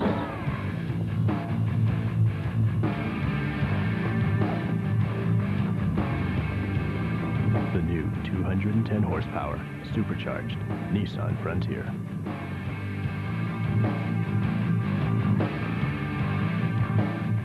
I'm Dan Patrick. Coming up on SportsCenter, we'll break down the Buccaneers and the Vikings. Shaq looks forward to a repeat performance, and Tiger tries to make it a perfect 10. SportsCenter coming up right after the game.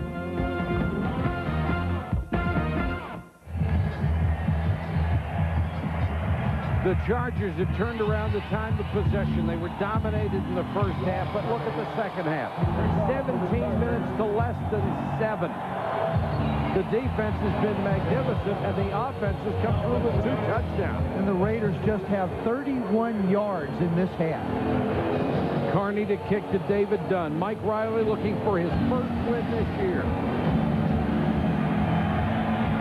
Dunn from the 7. Runs through a seam, takes it up to the 37-yard line. When Junior Seau first came into the NFL, he was focused on all the trappings of stardom, the money, the celebrity, Pro Bowls. Now he says being in the limelight is a myth. It can all disappear so easily. And he has become a tireless worker for charity. He helped raise $40,000 so a 4-year-old boy could have a bone marrow transplant. He said, you either do this or someone dies.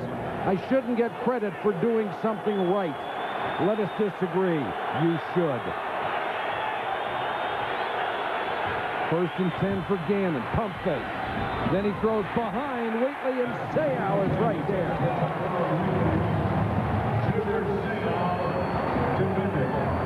If there has ever been a franchise player, it is Junior Seau. 9 straight Pro Bowls. That's a team record. Averages over 100 tackles a season. He doesn't blitz all that much. Still has 42.5 sacks and 12 picks.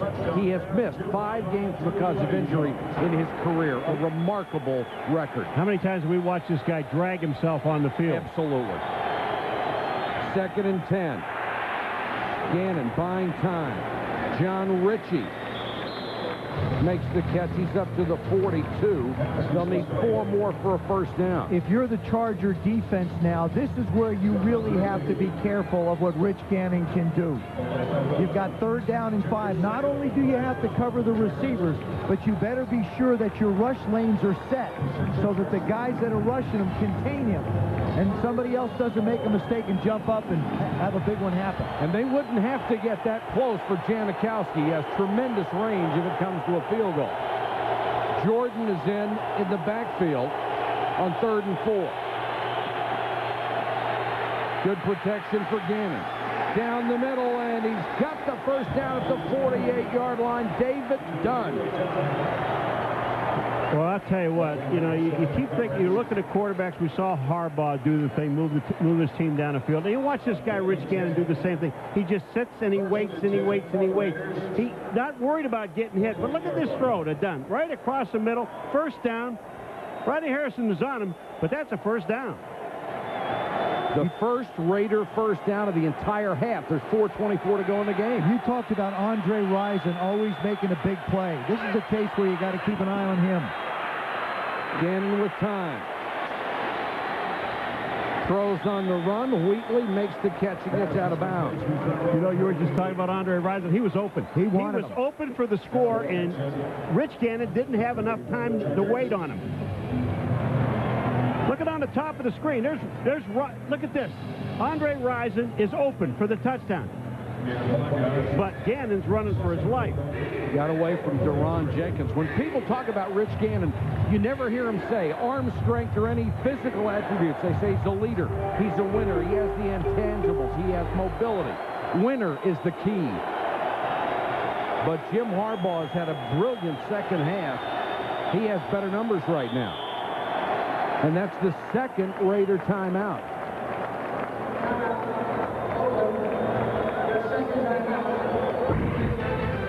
Monday Night Countdown tomorrow night at 7:30 Eastern. Mike Tirico and the gang review Sunday's top stories and preview the Monday night matchup. Then at 9, it's ABC's Monday Night Football with a huge interconference battle. The Tennessee Titans against the Washington Redskins. Beautiful downtown San Diego on a perfect night on the West Coast.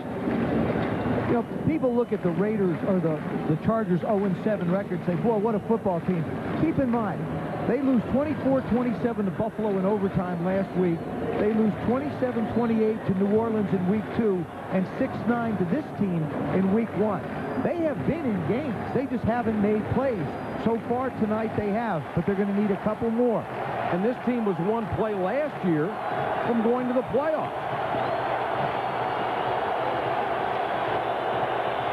Second and 5 for Richie Gannon.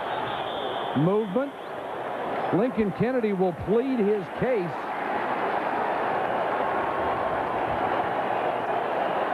Boy, Neil Smith saw it jump. He saw Lincoln Kennedy move. False start. Offense, number 72. 5-yard penalty. Still second down. I think Neil Smith was one of the reasons why they changed the rules regarding offensive linemen. Remember that movement he used to make all the time when he was in Kansas City? I have a feeling he got a little bit sneaky just one more time here. There he is on the bottom of the screen. Look at this. He's shifted inside. But the thing about it is, once you put your hand down like Lincoln Kennedy did, you cannot bring it back up again. Can't go from a 3 to a 2-point stance. Now back to second and 10.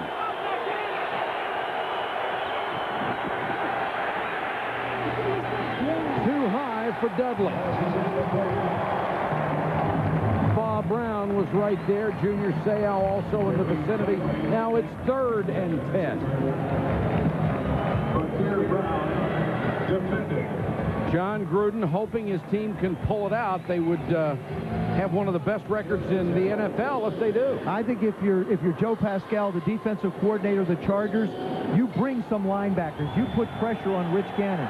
Don't give him a chance to sit around back there and make a play. Make him get rid of the football. They have done very little of that tonight. Rodney Harrison. They come this time. Still don't get there, and Gannon with time throws complete. First down to Rison inside the 30. Beat Deron Jenkins. And when you come with a blitz and don't get there, guys get open. That's right, and Tim Brown told us, he said he makes a play. Andre Rison makes big plays. Here is a big play. Boy, he just turned Deron Jenkins around. Yeah, but he would not have had time to make that deep a throw if he doesn't get the protection. Look at the pocket.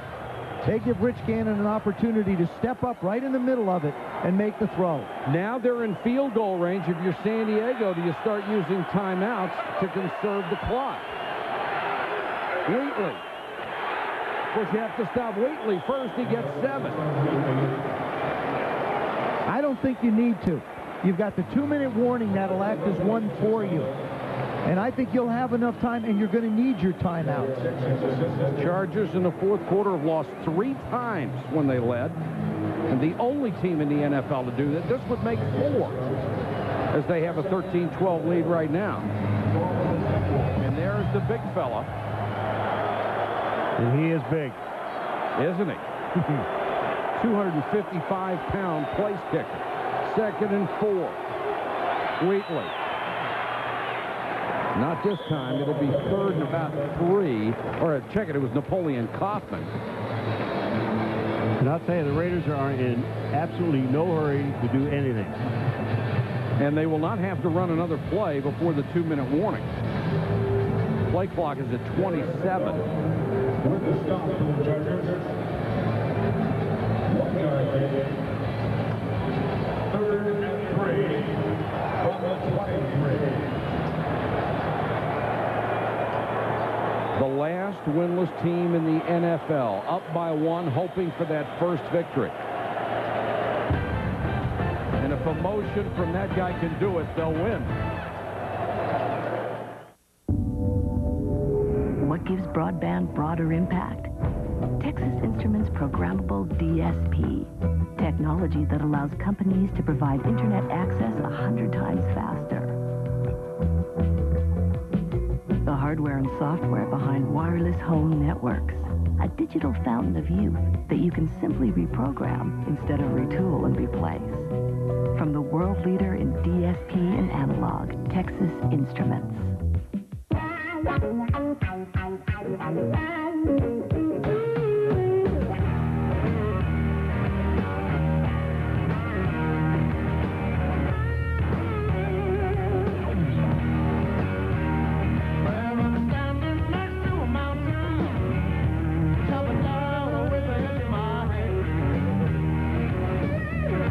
The Nissan Xterra.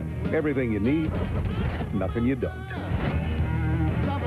We're all one family, one team, a football team, driving down Soldier Field with, 1:13 left on the clock. 1 minute, 13 seconds left on the clock, and No timeouts left. no timeouts left because the coach has stupidly used them all up. Football fans can find anything they need at Chicago's Electro Electronics, provided they have Visa, because if you try to use American Express, and we score! you don't have a prayer. Visa, it's everywhere NFL fans want to be. For 35 years, NFL Films has brought you the best in football. Now access NFL Films TV online at NFL.com. Dakota Dan Patrick standing by for Sports Center, either working on their scripts or balancing their checkbooks. We don't know which. Linda says it's checkbooks. And it's Halloween weekend here in San Diego. It's that way in Oakland all the time. 3rd and 3. The Raiders trying to keep the drive alive. They're down by 1. Gannon wants to throw for it, and he's got the first down to Rison.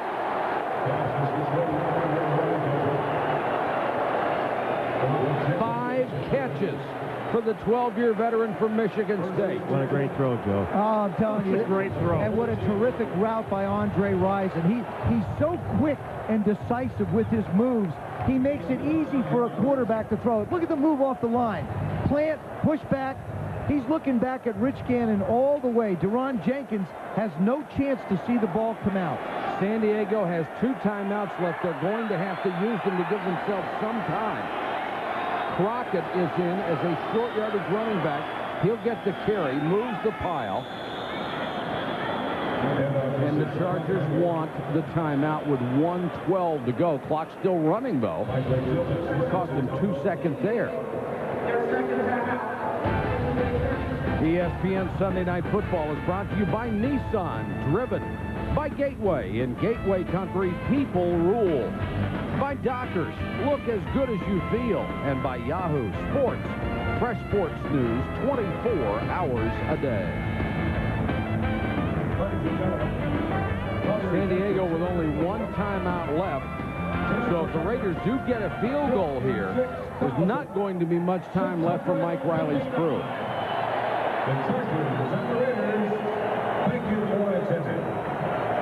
The Raiders in each of their last 12 road games have had the game decided by 7 or fewer points, and that ties an NFL record to the Patriots, 93-94. They'd break that tonight. It's a 1-point margin right here. And I think really the telling tale of that for John Gruden is what Tim Brown said last night. I asked him what the biggest difference in this football team was from last year. He says, we believe we can win this year, and that's what they've done. Crockett inside the 10 and swarmed over. San Diego will use its last timeout. 1:02 to go.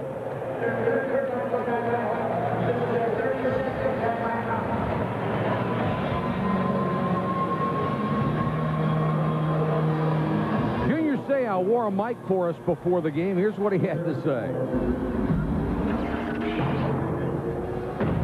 We're going to be the happiest 27 team in the history of the game. You know what I'm saying?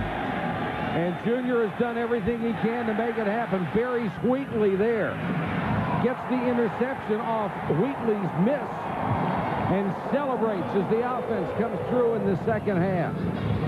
But boy, he's got his back to the wall now. And you don't want to let them run the clock out. You don't want to allow them to get the first down. You want to be able to make them try and kick a field goal. Janikowski has not, he hasn't been rock solid from anywhere. So you want to put the burden on the special teams if you have to. Janikowski made his first 4, missed the last try.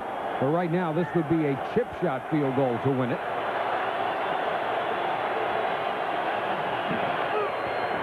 Crockett gets to the 5. That will be short of a first down. Now the clock will run. 37 seconds on the play clock, so they could get it down to around 17, 18 seconds before they kick the field goal. They will use their timeout at the appropriate moment. Oh, yeah. When there's like 3 seconds left on that clock. Janikowski had missed 7 of 16 field goals coming into this game. He hit his first 4 tonight and then missed. The field goal would, of course, win it for them. What they're saying to him, say, son, this is why you were drafted #1. Now. They've been saying that to him all year. I know, but now. Right now, pal. This is another now for you. 16 seconds left in the game. Janikowski will come on to try to give them the lead. Sebastian Janikowski.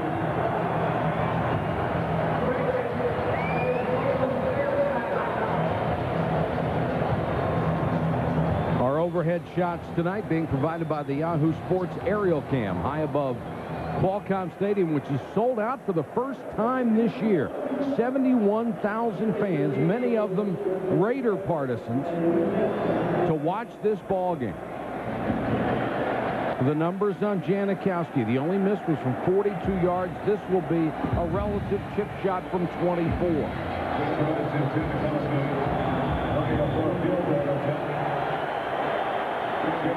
Out of the hold of Shane Leckler. Junior can't even watch.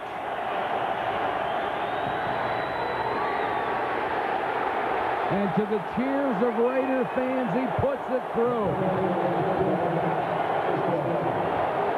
He has just tied Jeff Jager's all-time record, 5 field goals in a single game.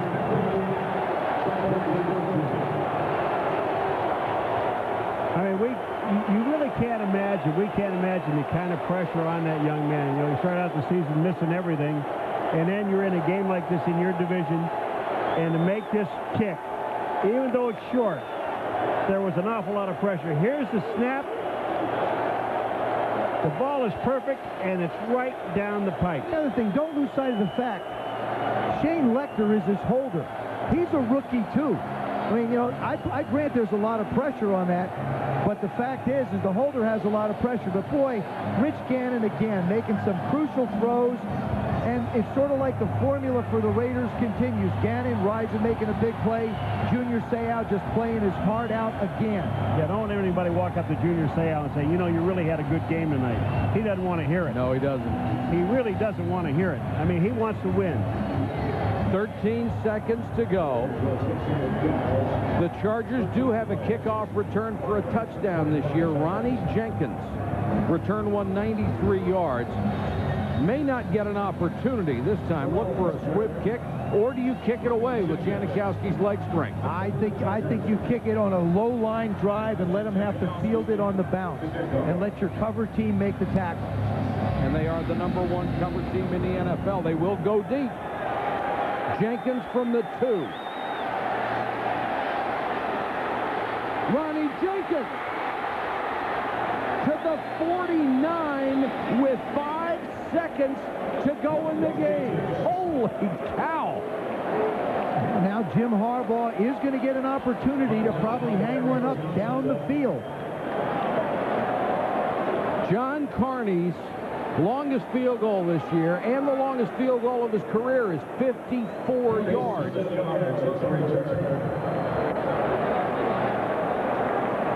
I don't understand why they kick this ball deep. I don't care how good the kicker is. Kick it on the ground. Ball on the ground. You had 13 seconds. If they gained 15 yards, it would be a 52-yard field goal. No, they're not trying. They're going to try and Fire it down the field. It's all or nothing here. Harbaugh. This will be the last play of the game. Jump ball at the 1, tip, and intercepted at the 2. Marquez Pope.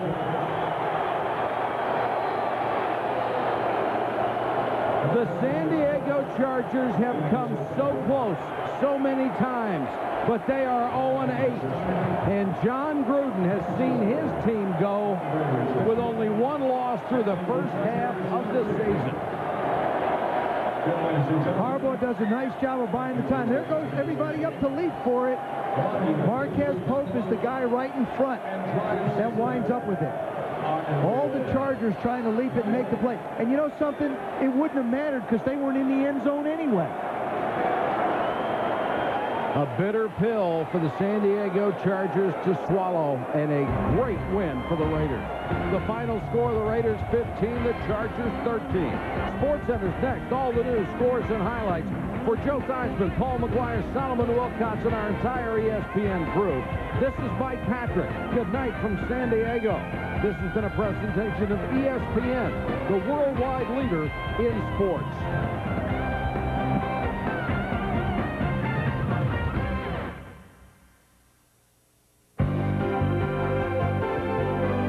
ESPN, thank you for watching this presentation of the National Football League.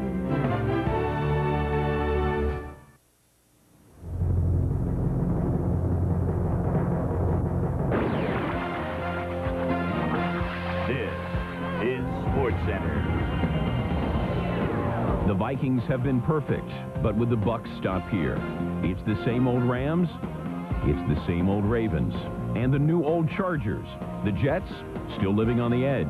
Peyton's Place, first. Troy was fine, until this. There's an encore performance on the world's biggest stage. Tiger would never lose to a weekend duffer. Would he? Anyone can shoot 62 in a heartbeat here. NBA centers take note. Shaq Daddy's not happy yet. 1 car is not enough. 1 house is not enough. So 1 ring won't be enough. How about a kiss from Anna? Grab a seat. SportsCenter is next.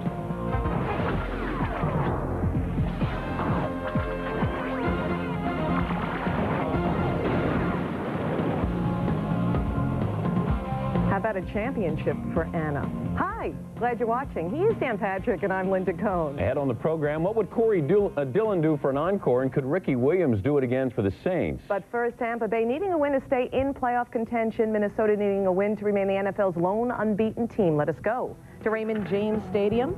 Vikings looking to start the season 8-0. Warren Sapp, the 1999 Defensive Player of the Year, would kick-start it for the Bucs. Sapp, watch the arrow. Warren got some movement. The big guy busts through, hits Dante Culpepper, causing a fumble, and Marcus Jones would recover. Tough start for Culpepper and the Vikes. And that big play by Sapp led to this. Sean King, who came in with just 6 touchdown passes, had a career-high 4. Keyshawn Johnson, 6 catches, 121 yards, and that touchdown, 7-0 Tampa Bay. Second quarter, Vikings down 11, Culpepper. Randy Moss, not enough O's and smooth. Vikings trail by 4. Watch again. Moss, one-handed, great focus. Culpepper, 29 of 53 for 313 yards. Still second, Vikings down 11, Culpepper. Picked off. Tampa Bay's defense had 2 picks and 2 sacks of Dante. Derek Brooks takes it in for the score. 28-10 Tampa Bay. To the 4th after a 3rd down incompletion. Randy Moss just touches the official Lloyd McPeters, and Moss gets thrown out. Moss would say later, I didn't do anything wrong. It was like a couple of friends touching each other, like a handshake or something. Bottom line, the Vikings lose their first, and just like 1998, a 3-4 Tampa Bay team sends an undefeated Vikings team to their first defeat. The Bucs get 21 points off 3 Minnesota turnovers, and Sean King has 8 touchdowns and 0 interceptions in the Bucs' 4 wins. Tampa Bay puts 40-plus points on the board for the 2nd time this season. They only had 3 40-point games in their first 24 seasons.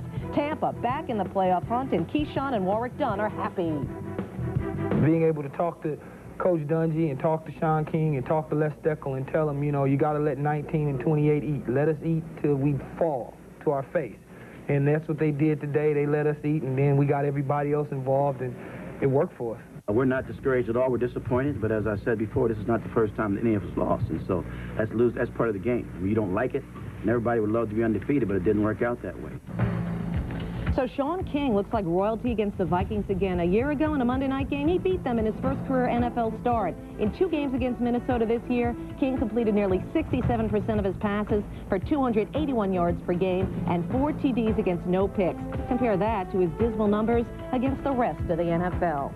Rams back on the road after last week's loss in Kansas City. Kurt Warner still an innocent bystander with a broken digit. Jeff Garcia,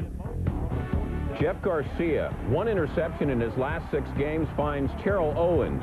53 yards later, it's 17-14 Niners, second quarter action. Third quarter, Rams down 24-17. Trent Green looking for Marshall Faulk. Tied at 24 on the 19-yard strike. Fourth quarter, Oz Hakeem. We're not at a 24. Hakeem dances out of trouble and puts the Rams in great field position down to the Niners' 31-yard line. A couple of plays later, it's Green. Marshall Faulk lining up as a wideout. No contest. 4 touchdowns on the day. Rams win it 34-24 in a matchup of the 2 best offensive teams in the NFC. St. Louis scored the final 17 points of the game.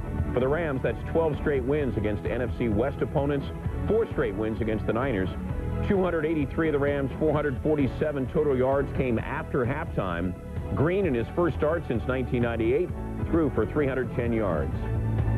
In the time that I've been here in a regular season game, this was the best victory that we've had for a lot of reasons. There was so much adversity around this game to overcome and still win. When I think about things and I look at it, the things that I do on the field aren't to become the MVP. It's to make this offense go. It's me holding my end of my duties for us to win another Super Bowl.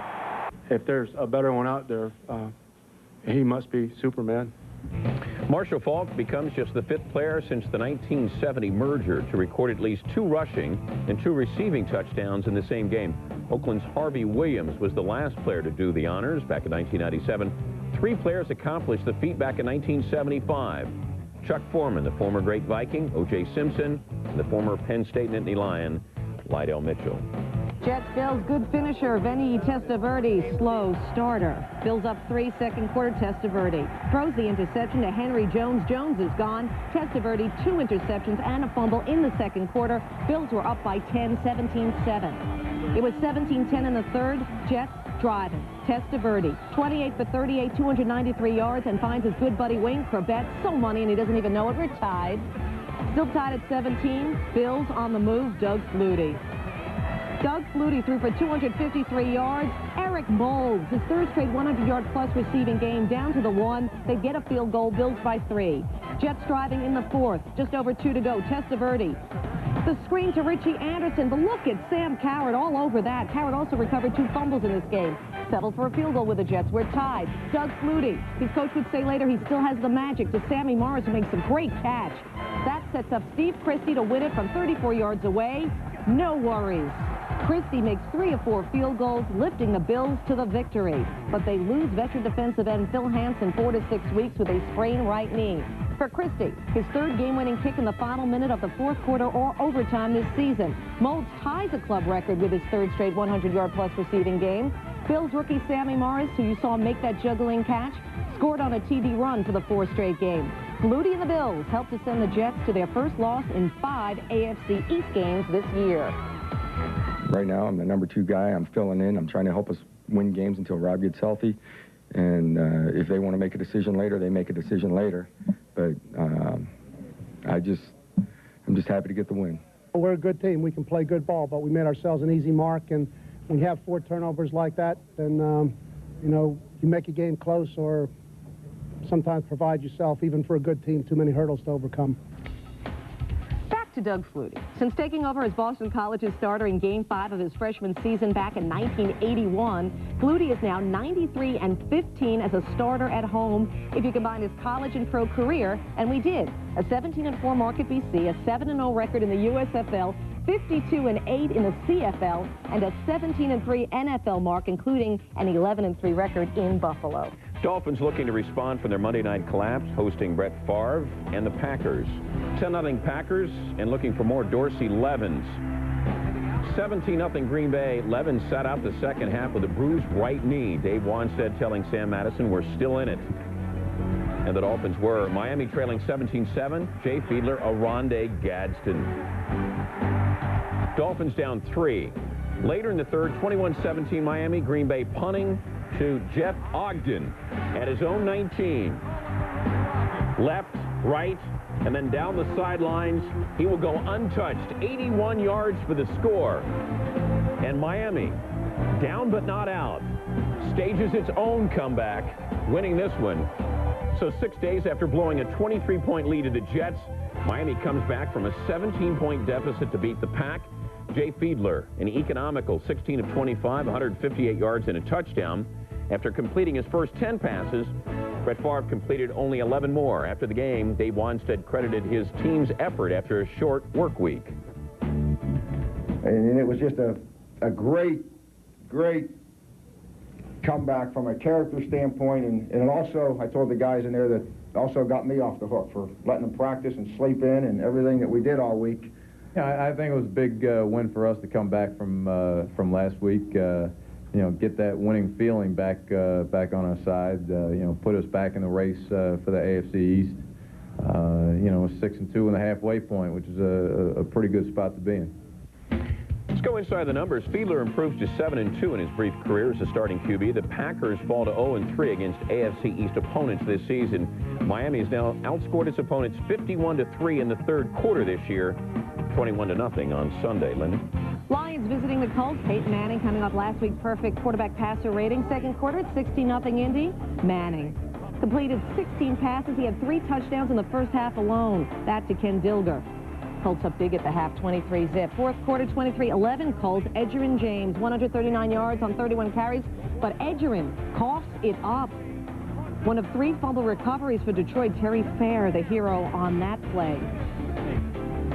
And that would set up this. At the Colts 5, Charlie Batch goes to work with Herman Moore. Moore, 2 catches, 31 yards receiving. Lions cut the lead to just 5. And Lions will get the ball back, so they have a shot to make something interesting. Charlie Batch. Picked off, though, by David Macklin, the Lions' 4th turnover. And Bobby Ross is simply furious. Colts survive. The win moves Indy into a tie with the Jets and Dolphins for first in the AFC East. This marked the 10th time in just 24 games that Marvin Harrison and Edgerrin James have posted 100-yard performances in the same game. Marcus Pollard with a career-high 74 yards receiving. Indy wins despite 5 turnovers. Said Coach Jim Mora, we were very fortunate. 5-2 Giants look for the seasonal sweep of the Eagles. Jim Fossil, the G-Man. 7-0. Second quarter, Kerry Collins to Ike Hilliard, who gets introduced to Mike Caldwell. The sound of the fury. That's football. 1:38 left in the second. Giants 3rd and 5. Collins to Amani Toomer. 14-0 G-Men at the half. Third quarter, same score, and a little history. Brian Mitchell, with this punt return, breaks Dave Meggett's record for career punt return yards.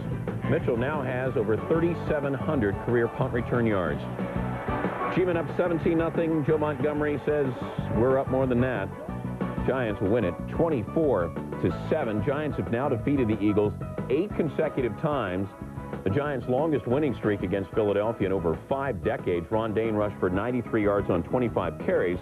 The Giants outgained the Eagles in total yardage 384 to 192. Well, Tiger Woods had warned us, but were we listening? Following the third round of the Disney Classic, Woods told the media the final round was not just a 2-man show between him and Steve Flesch. Woods said if conditions were calm Sunday, anyone can shoot a 62 out there without batting an eye. Conditions were calm. Now let's see if Tiger was a prophet. Tiger paired with Steve Flesch. Tiger looking for his 10th win this year. Flesch looking for the first of his career, but somebody forgot about Duffy. Duffy Waldorf starting 6 shots back. But you can't stop Duffy Waldorf. You couldn't even contain him. Birdie 6 of the first 7 holes. He would take the lead at 12. 6th hole for Tiger for par. Pretty much a microcosm of his day. Close but no cigar. First bogey in 110 holes. Shot a 69. Second shot for Waldorf in the 17th. A little bit of trouble, but he would 2-putt to save par. 17th hole. It's Flesch for a birdie and a share of the lead. And he visits the bird sanctuary. Goes to -25. 18th hole. Waldorf for the birdie. Waldorf for the lead. Yes, he is the man. Shot a 62. 18th hole. Flesh for a birdie to force a playoff. He liked it when it left the putter, but just hung out there. Duffy Waldorf celebrates with the cast members. Fill in your own punchline. Waldorf, who's 62, was a career low, began the day 6 strokes off the pace. This is his 4th career win, first this year. Flesh is still winless after 94 starts. Even with his 3rd place finish, Tiger has now finished in the top 3 in 13 of 18 tournaments this year. I had a good feeling about this week. I never would have thought that I could have won, but I felt like I was going to play well and got myself in a position there after 3 days, but it still knew I needed to come in with a low one today. Duffy's final round 62 is the best final round score to win a PGA Tour event this season, bettering the 63 that lefty Phil Mickelson shot to win the Colonial back in May. Tiger, Justin Leonard, and Nota Begay each had final day 64s en route to tournament titles this year. He can meditate to Metallica, but would never knock Enya. He can always be counted on to organize the team Halloween party, and it's a given he'd come as Elvis. He's New York Ranger captain Mark Messier. He and his Ranger teammates have been holed up in Heartbreak Hotel, losing 6 out of their last 7 games. In town helping to extend that Ranger skid, former Ranger coach Mike Keenan, now behind the bench for the Boston Bruins. Keenan trying to go 2-1 as Boston's head coach. 2-0 Rangers, though. Bruins attacking Jay Henderson. Henderson, the wrister, denied by Mike Richter. 39 stops for Richter. Meanwhile, Rangers shorthanded, but who cares? Theo Fleury, he's fast, and he's on a breakaway. Nice move. Puts it by Kay Whitmore. First shorthanded goal of the year for the Rangers. 3rd period, it's Messier all the time. Messier has someplace else to go. 2 goals and an assist.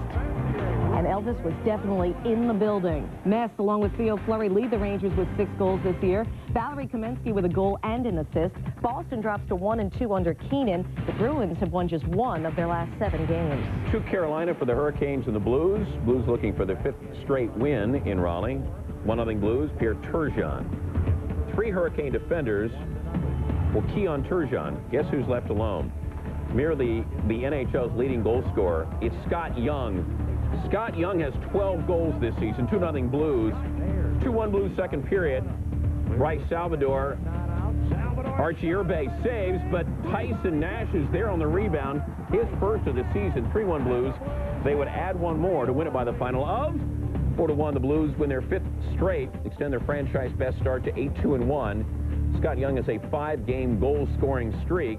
Carolina's winless streak has reached 5. Still to come in the program, will the Raiders play the role of victims for the winless Chargers? Not if Junior Seau had anything to say about it. Also ahead, the Seahawks hosted the Chiefs at Husky Stadium with the change in venue put an end to Seattle's 4-game losing streak.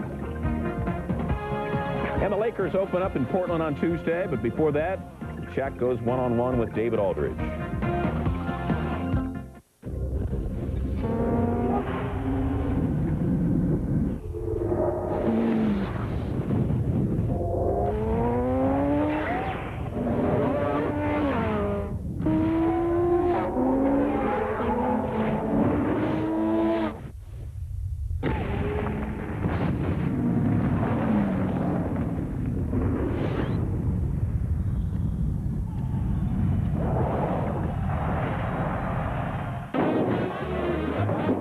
Size 8?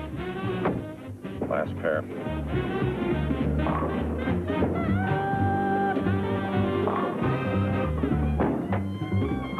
This is from that guy right over there.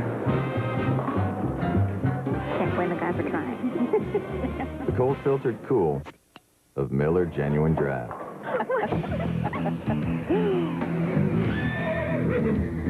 Never miss a genuine opportunity. Net 1, pearl 2. Bingo! Mr. Barkley wins again. These days, retirement can come sooner than you think. So let Schwab help you set up a tax-deferred IRA rollover account. Come visit us at schwab.com, and we can help you set up your IRA rollover account in just a few easy steps. You got the upper. So you can get the most out of your golden years.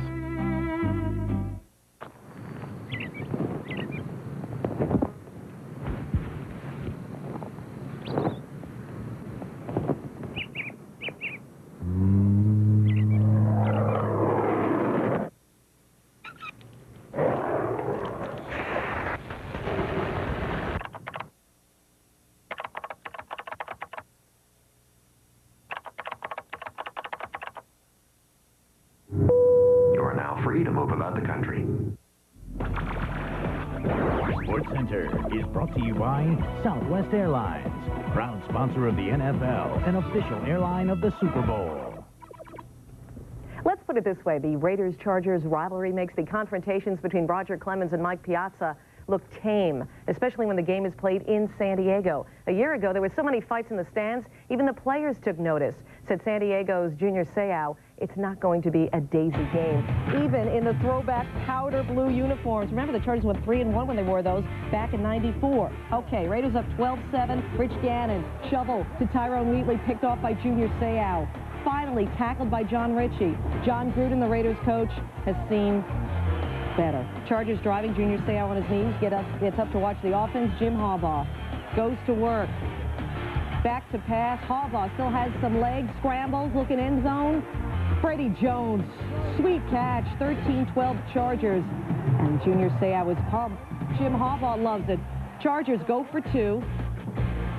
Looking for Jones again, but no good. Still 13-12, though, as the Chargers look for their first victory of the year. Raiders, Rich Gannon, he can pull off a few comebacks.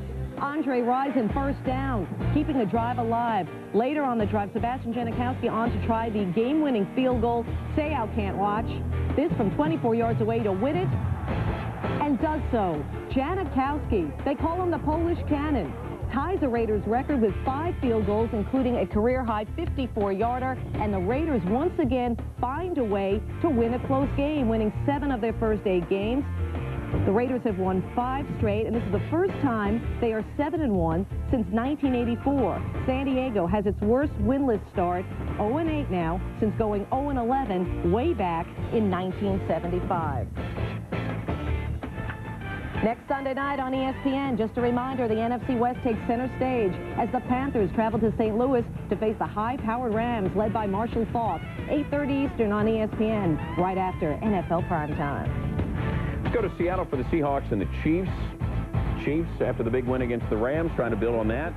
But down 10-7, Elvis Gerbach to Derek Alexander. Some poor tackling from Willie Williams. Alexander had 2 TDs on the day. Chiefs up 14-10. Seahawks down 21-13 fourth quarter. Ricky Waters on the delayed screen over the middle. 14-yard touchdown. Lead is cut to 2. 2-point conversion attempt. It's John Kitna getting pressured, getting broken up by James Hasty. Under 2 minutes to go, Seahawks trail by 2, and Kitna. Pass is picked off by Pat Dennis. Chiefs hold on to win this one. By the final 24-19, Seahawks have dropped 5 in a row. That's the longest losing streak in Mike Holmgren's head coaching career, a span covering 9 years. Gerbach, who was intercepted a total of 4 times in the Chiefs' first 8 games, was picked off 3 times by the Seahawks. Kitna was also picked off 3 times. Broncos quarterback Brian Griese has been arrested and charged with driving under the influence. Griese was stopped for speeding Saturday night near Denver. He failed a breathalyzer test and was taken to a detox center. The Broncos had a bye this weekend. He won in Michigan, he won in Indianapolis, and should he win in California, Juan Montoya would become the first driver in open-wheel racing to claim 3 500-mile races in the same year since Al Unser back in 1978. Montoya, who is moving to Formula One next season, was not one of the 4 drivers still in the running for the tightest championship battle in kart's 22-year history to Fontana, California, in the Marlboro 500. Gilles de Ferran, the points leader, saying hello. The green flag is out to start the race. De Ferran jumps out to the early lead. Lap 24, it's Paul Tracy with a problem. His engine blows up and debris goes flying. During the explosion, we're on board with Cristiano Damata. Damata avoids 2 pieces of Tracy's debris, but the 3rd piece hits Damata's tire and then smashes into the wall, breaks the onboard camera. Damata's car is wrecked. Both he and Tracy would leave the race, so Tracy would lose his chance at the points title. After 33 laps, the rain came, and the drivers slowed down. There would be a rain delay, and that's the way they would stop on Sunday. This is where they stood when the red flag came out. The race has been rescheduled to resume at 1 Eastern on Monday with 217 laps to complete. Weather permitting, of course, more rain is in the forecast. Gilles de Ferran is guaranteed the points title with a finish of 3rd or better. Speaking of which, the race for the points title is down to 3 drivers, as Paul Tracy's blown engine Sunday has him out of the mix. DeFerrin, Fernandez, and Breck are the remaining contenders, each one looking for his first series crown. Still to come on the program, he couldn't do it on the ground for a change, but what about through the air? Ricky Williams, his day against the Cardinals coming up. And Mark Brunelli threw for 231 yards and 3 TDs, but would it be enough for the Jags to beat Dallas and stop their 5-game skid? Come see why more and more people are taking a look at Toyota now. So do you like the power that Tundra has? I love the power. The Tundra, it's able to tow a 19-foot trailer. Got the power where we need it, when we need it. Our dealer experience was great. The Tundra's wonderful. It's more than I expected out of a truck. Come take a look at the powerful savings on the 2000 Tundra, with financing as low as 2.9% for up to 24 months. And Tundra has a powerful iForce V8 engine. With the arrival of the 2001s, you'll want to take a look at your Toyota dealer now. Looking to deal on a new Ford? Then head west to Bo Boykman West County Ford, because Bo must sell all remaining 2000 model cars, trucks, and vans, like a 2000 Expedition, Auto, Air, Full Power, and more. Clearance price from $31,767. You save over $6 grand. Or round up a 2000 F-150 XLT Super Cab pickup, fully loaded and clearance price from $22,206. Plus, get a no-charge bed liner and get 0.9 APR financing for up to 60 months on 2000 Explorers. Only at Bo Boykman West County Ford, just minutes west of 141 on Manchester. Hurry! Tomorrow on ESPN. At 7, ESPN's 2-Minute Drill. At 7:30, Monday Night Countdown. At 9, Halloween on Ice. And at midnight, Sports Center. On ESPN2 at 8, PWBA Bowling. And beginning at 10, Sports Century profiles 2 of the NBA's greatest centers, Bill Russell and Wilt Chamberlain. And on ESPN Classic at 8, a profile on Lawrence Taylor. At 9, the Bronx Bombers overtake the Braves. And at 11, Classic Sports Reporters. Do you have all the ESPN networks? The Dave McGinnis era began Sunday when the Cardinals welcomed New Orleans. Yay. Woo. The former defensive coordinator looking on. Cardinals trailing 7-0. Second and goal, first quarter. Jake Plummer looking for Terry Hardy. First offensive touchdown in the first quarter in the last 24 games. We're knotted at 7. We got ourselves a ball game. Saints trailing 10-7, third quarter. Jake Plummer gets picked off by Keith Mitchell. Oh, but Mitchell's not done. Great individual effort. Saints lead at 14-10. Fourth quarter, same score. And it's Jeff Blake looking for Ricky Williams. Didn't have a great day on the ground, but did through the air. 9 catches, 92 yards, a career high for receptions. Takes it down to the 1. Well, he got him there. Now give it to him. That's what he gets paid to do. You would think 24 first downs and 394 yards of offense would be enough against the NFL's top-ranked defense, but the Cardinals were guilty of 4 second-half turnovers. Coach McGinnis said the turnovers murdered that football team, and they didn't deserve to be murdered. Williams could only muster 54 yards against the 30th-ranked rushing defense. Dallas hosting Jacksonville. Tom Coughlin and the Jags looking to stop that 5-game skid. No score in the first. Tony Brackens literally just crushes Troy Aikman, who had 6 painkilling shots earlier in this week to his back. He left the game with back spasms. Randall Cunningham, 13 of 20, 177 yards, sneaks in to tie this game at 17. Tom Coughlin is sick to his stomach. Under 30 ticks to go. Brunell looking deep for R.J. Soward. Brian McNeil is a game saver, knocking the ball down, so we go to overtime. Jags would have the ball 2nd and 6. Brunell hitting Alvis Whitted, who is filling in for the injured Jimmy Smith. Whitted showboating a little too much for me, but he still gets in. 2 TDs for Whitted, and the Jags win in OT. Whitted out of NC State. Fred Taylor now has 3 straight 100-yard rushing games for the first time in his career. And for the first time this year, the Jags don't commit a turnover and don't allow a sack. They came into the game leading the league in both those departments. 2 turnovers by Cunningham led to 10 Jacksonville points. The SOS was put out. Trent Dilfer trying to rescue the Ravens from themselves. Playing the Steelers, Dilfer fumbles the snap. Steelers recover. This is the first drive of the game. Third quarter, Cordell Stewart is...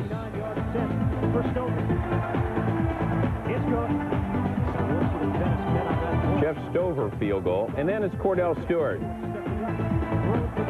Hines Ward.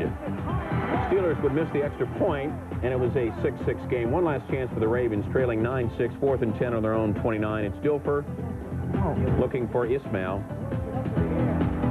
Ravens, 5th straight game without a touchdown. Steelers win this one by the final of 9-6. Fifth straight game without a touchdown, a total of 306 minutes, 39 seconds. The Ravens have lost 3 of those 5. Pittsburgh, which produced just 1 TD, has won 5 in a row and moves past the Ravens into second place in the Central. Ravens also lost wide receiver Travis Taylor for 4 to 6 weeks with a broken collarbone. Going to Trent Dilfer, QB didn't help the offense as the Ravens failed to reach the end zone. Baltimore now has the dubious distinction of having tied the 91 Colts for the longest streak without a touchdown since the NFL merger. The Ravens play at Cincinnati next Sunday. The Bengals are the last team the Ravens scored a touchdown against, which was all the way back in Week 4. Speaking of those Bengals, still to come in the program, what would Corey Dillon do for an encore following last week's record-setting day against Denver?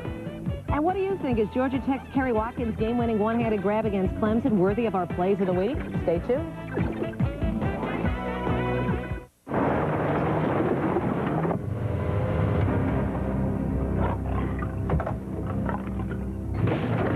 Put the food down, walk away, nobody gets hurt.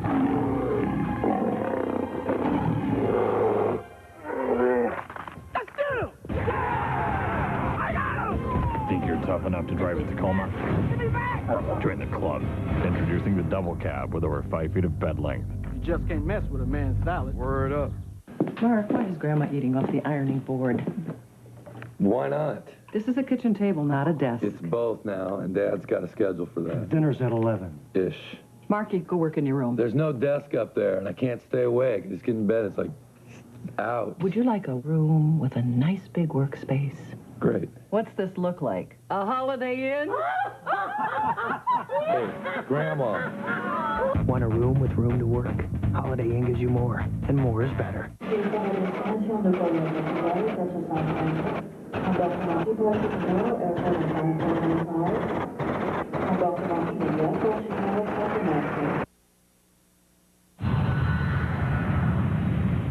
Craving more taste? More variety? All you need is 99 cents. Check out the new 99-cent BK Cravers menu with 8 items including our Bullseye Barbecue Deluxe, Chicken Tender Sandwich, and tasty jalapeno poppers.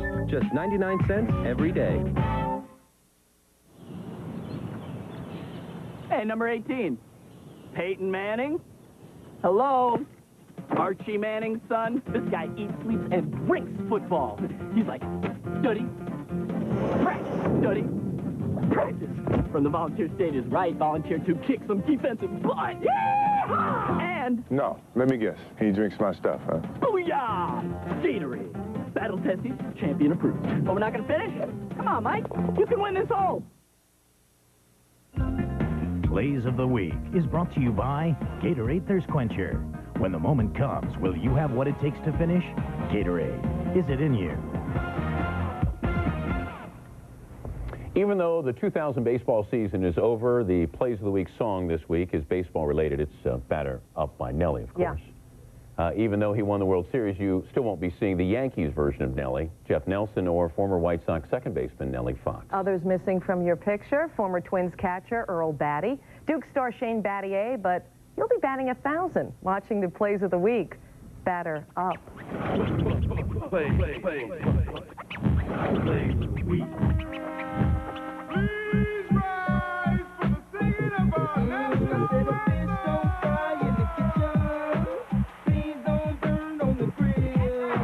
Dodson to the end zone again, and it is caught! Touchdown! Now we're up in the big league. What a play by Yager! And just as long as we live it, it's lunatic rare. It ain't nothing wrong with that. A home run for Derek Jeter on the first pitch of the game. Swing ground ball up the middle. That makes it through. Base hit center field. Rounding third, heading home is Posada. Here comes the throw by Peyton, and it hits the runner. Fastball is a drive. Center field going back, Bernie Williams, and the New York Yankees have won the World Series for the 26th time. Gustav to the end zone for the win. God! Third wins it! But now we're up in the big leagues. My dirty hits our turn at best. Walks it out of Okun. Perez shoots. Okun the save. Rebound. Okun again. And another save. But now we're up in the big leagues. My dirty hits our turn at best. And just as long as we live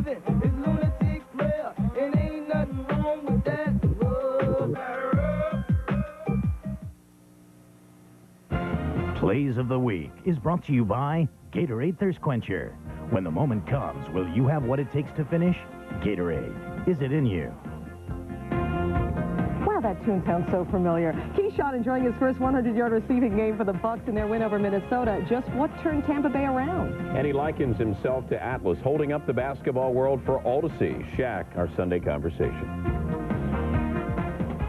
Just a bit of magic. Oh, you gotta see it. So like the unexpected, perfectly perfected. Ahead of your head, I said. Our stuff is what dreams are made of. Time to bring it on home. High-definition television, made possible by Panasonic, just slightly ahead of our time. Oh, just a bit of magic.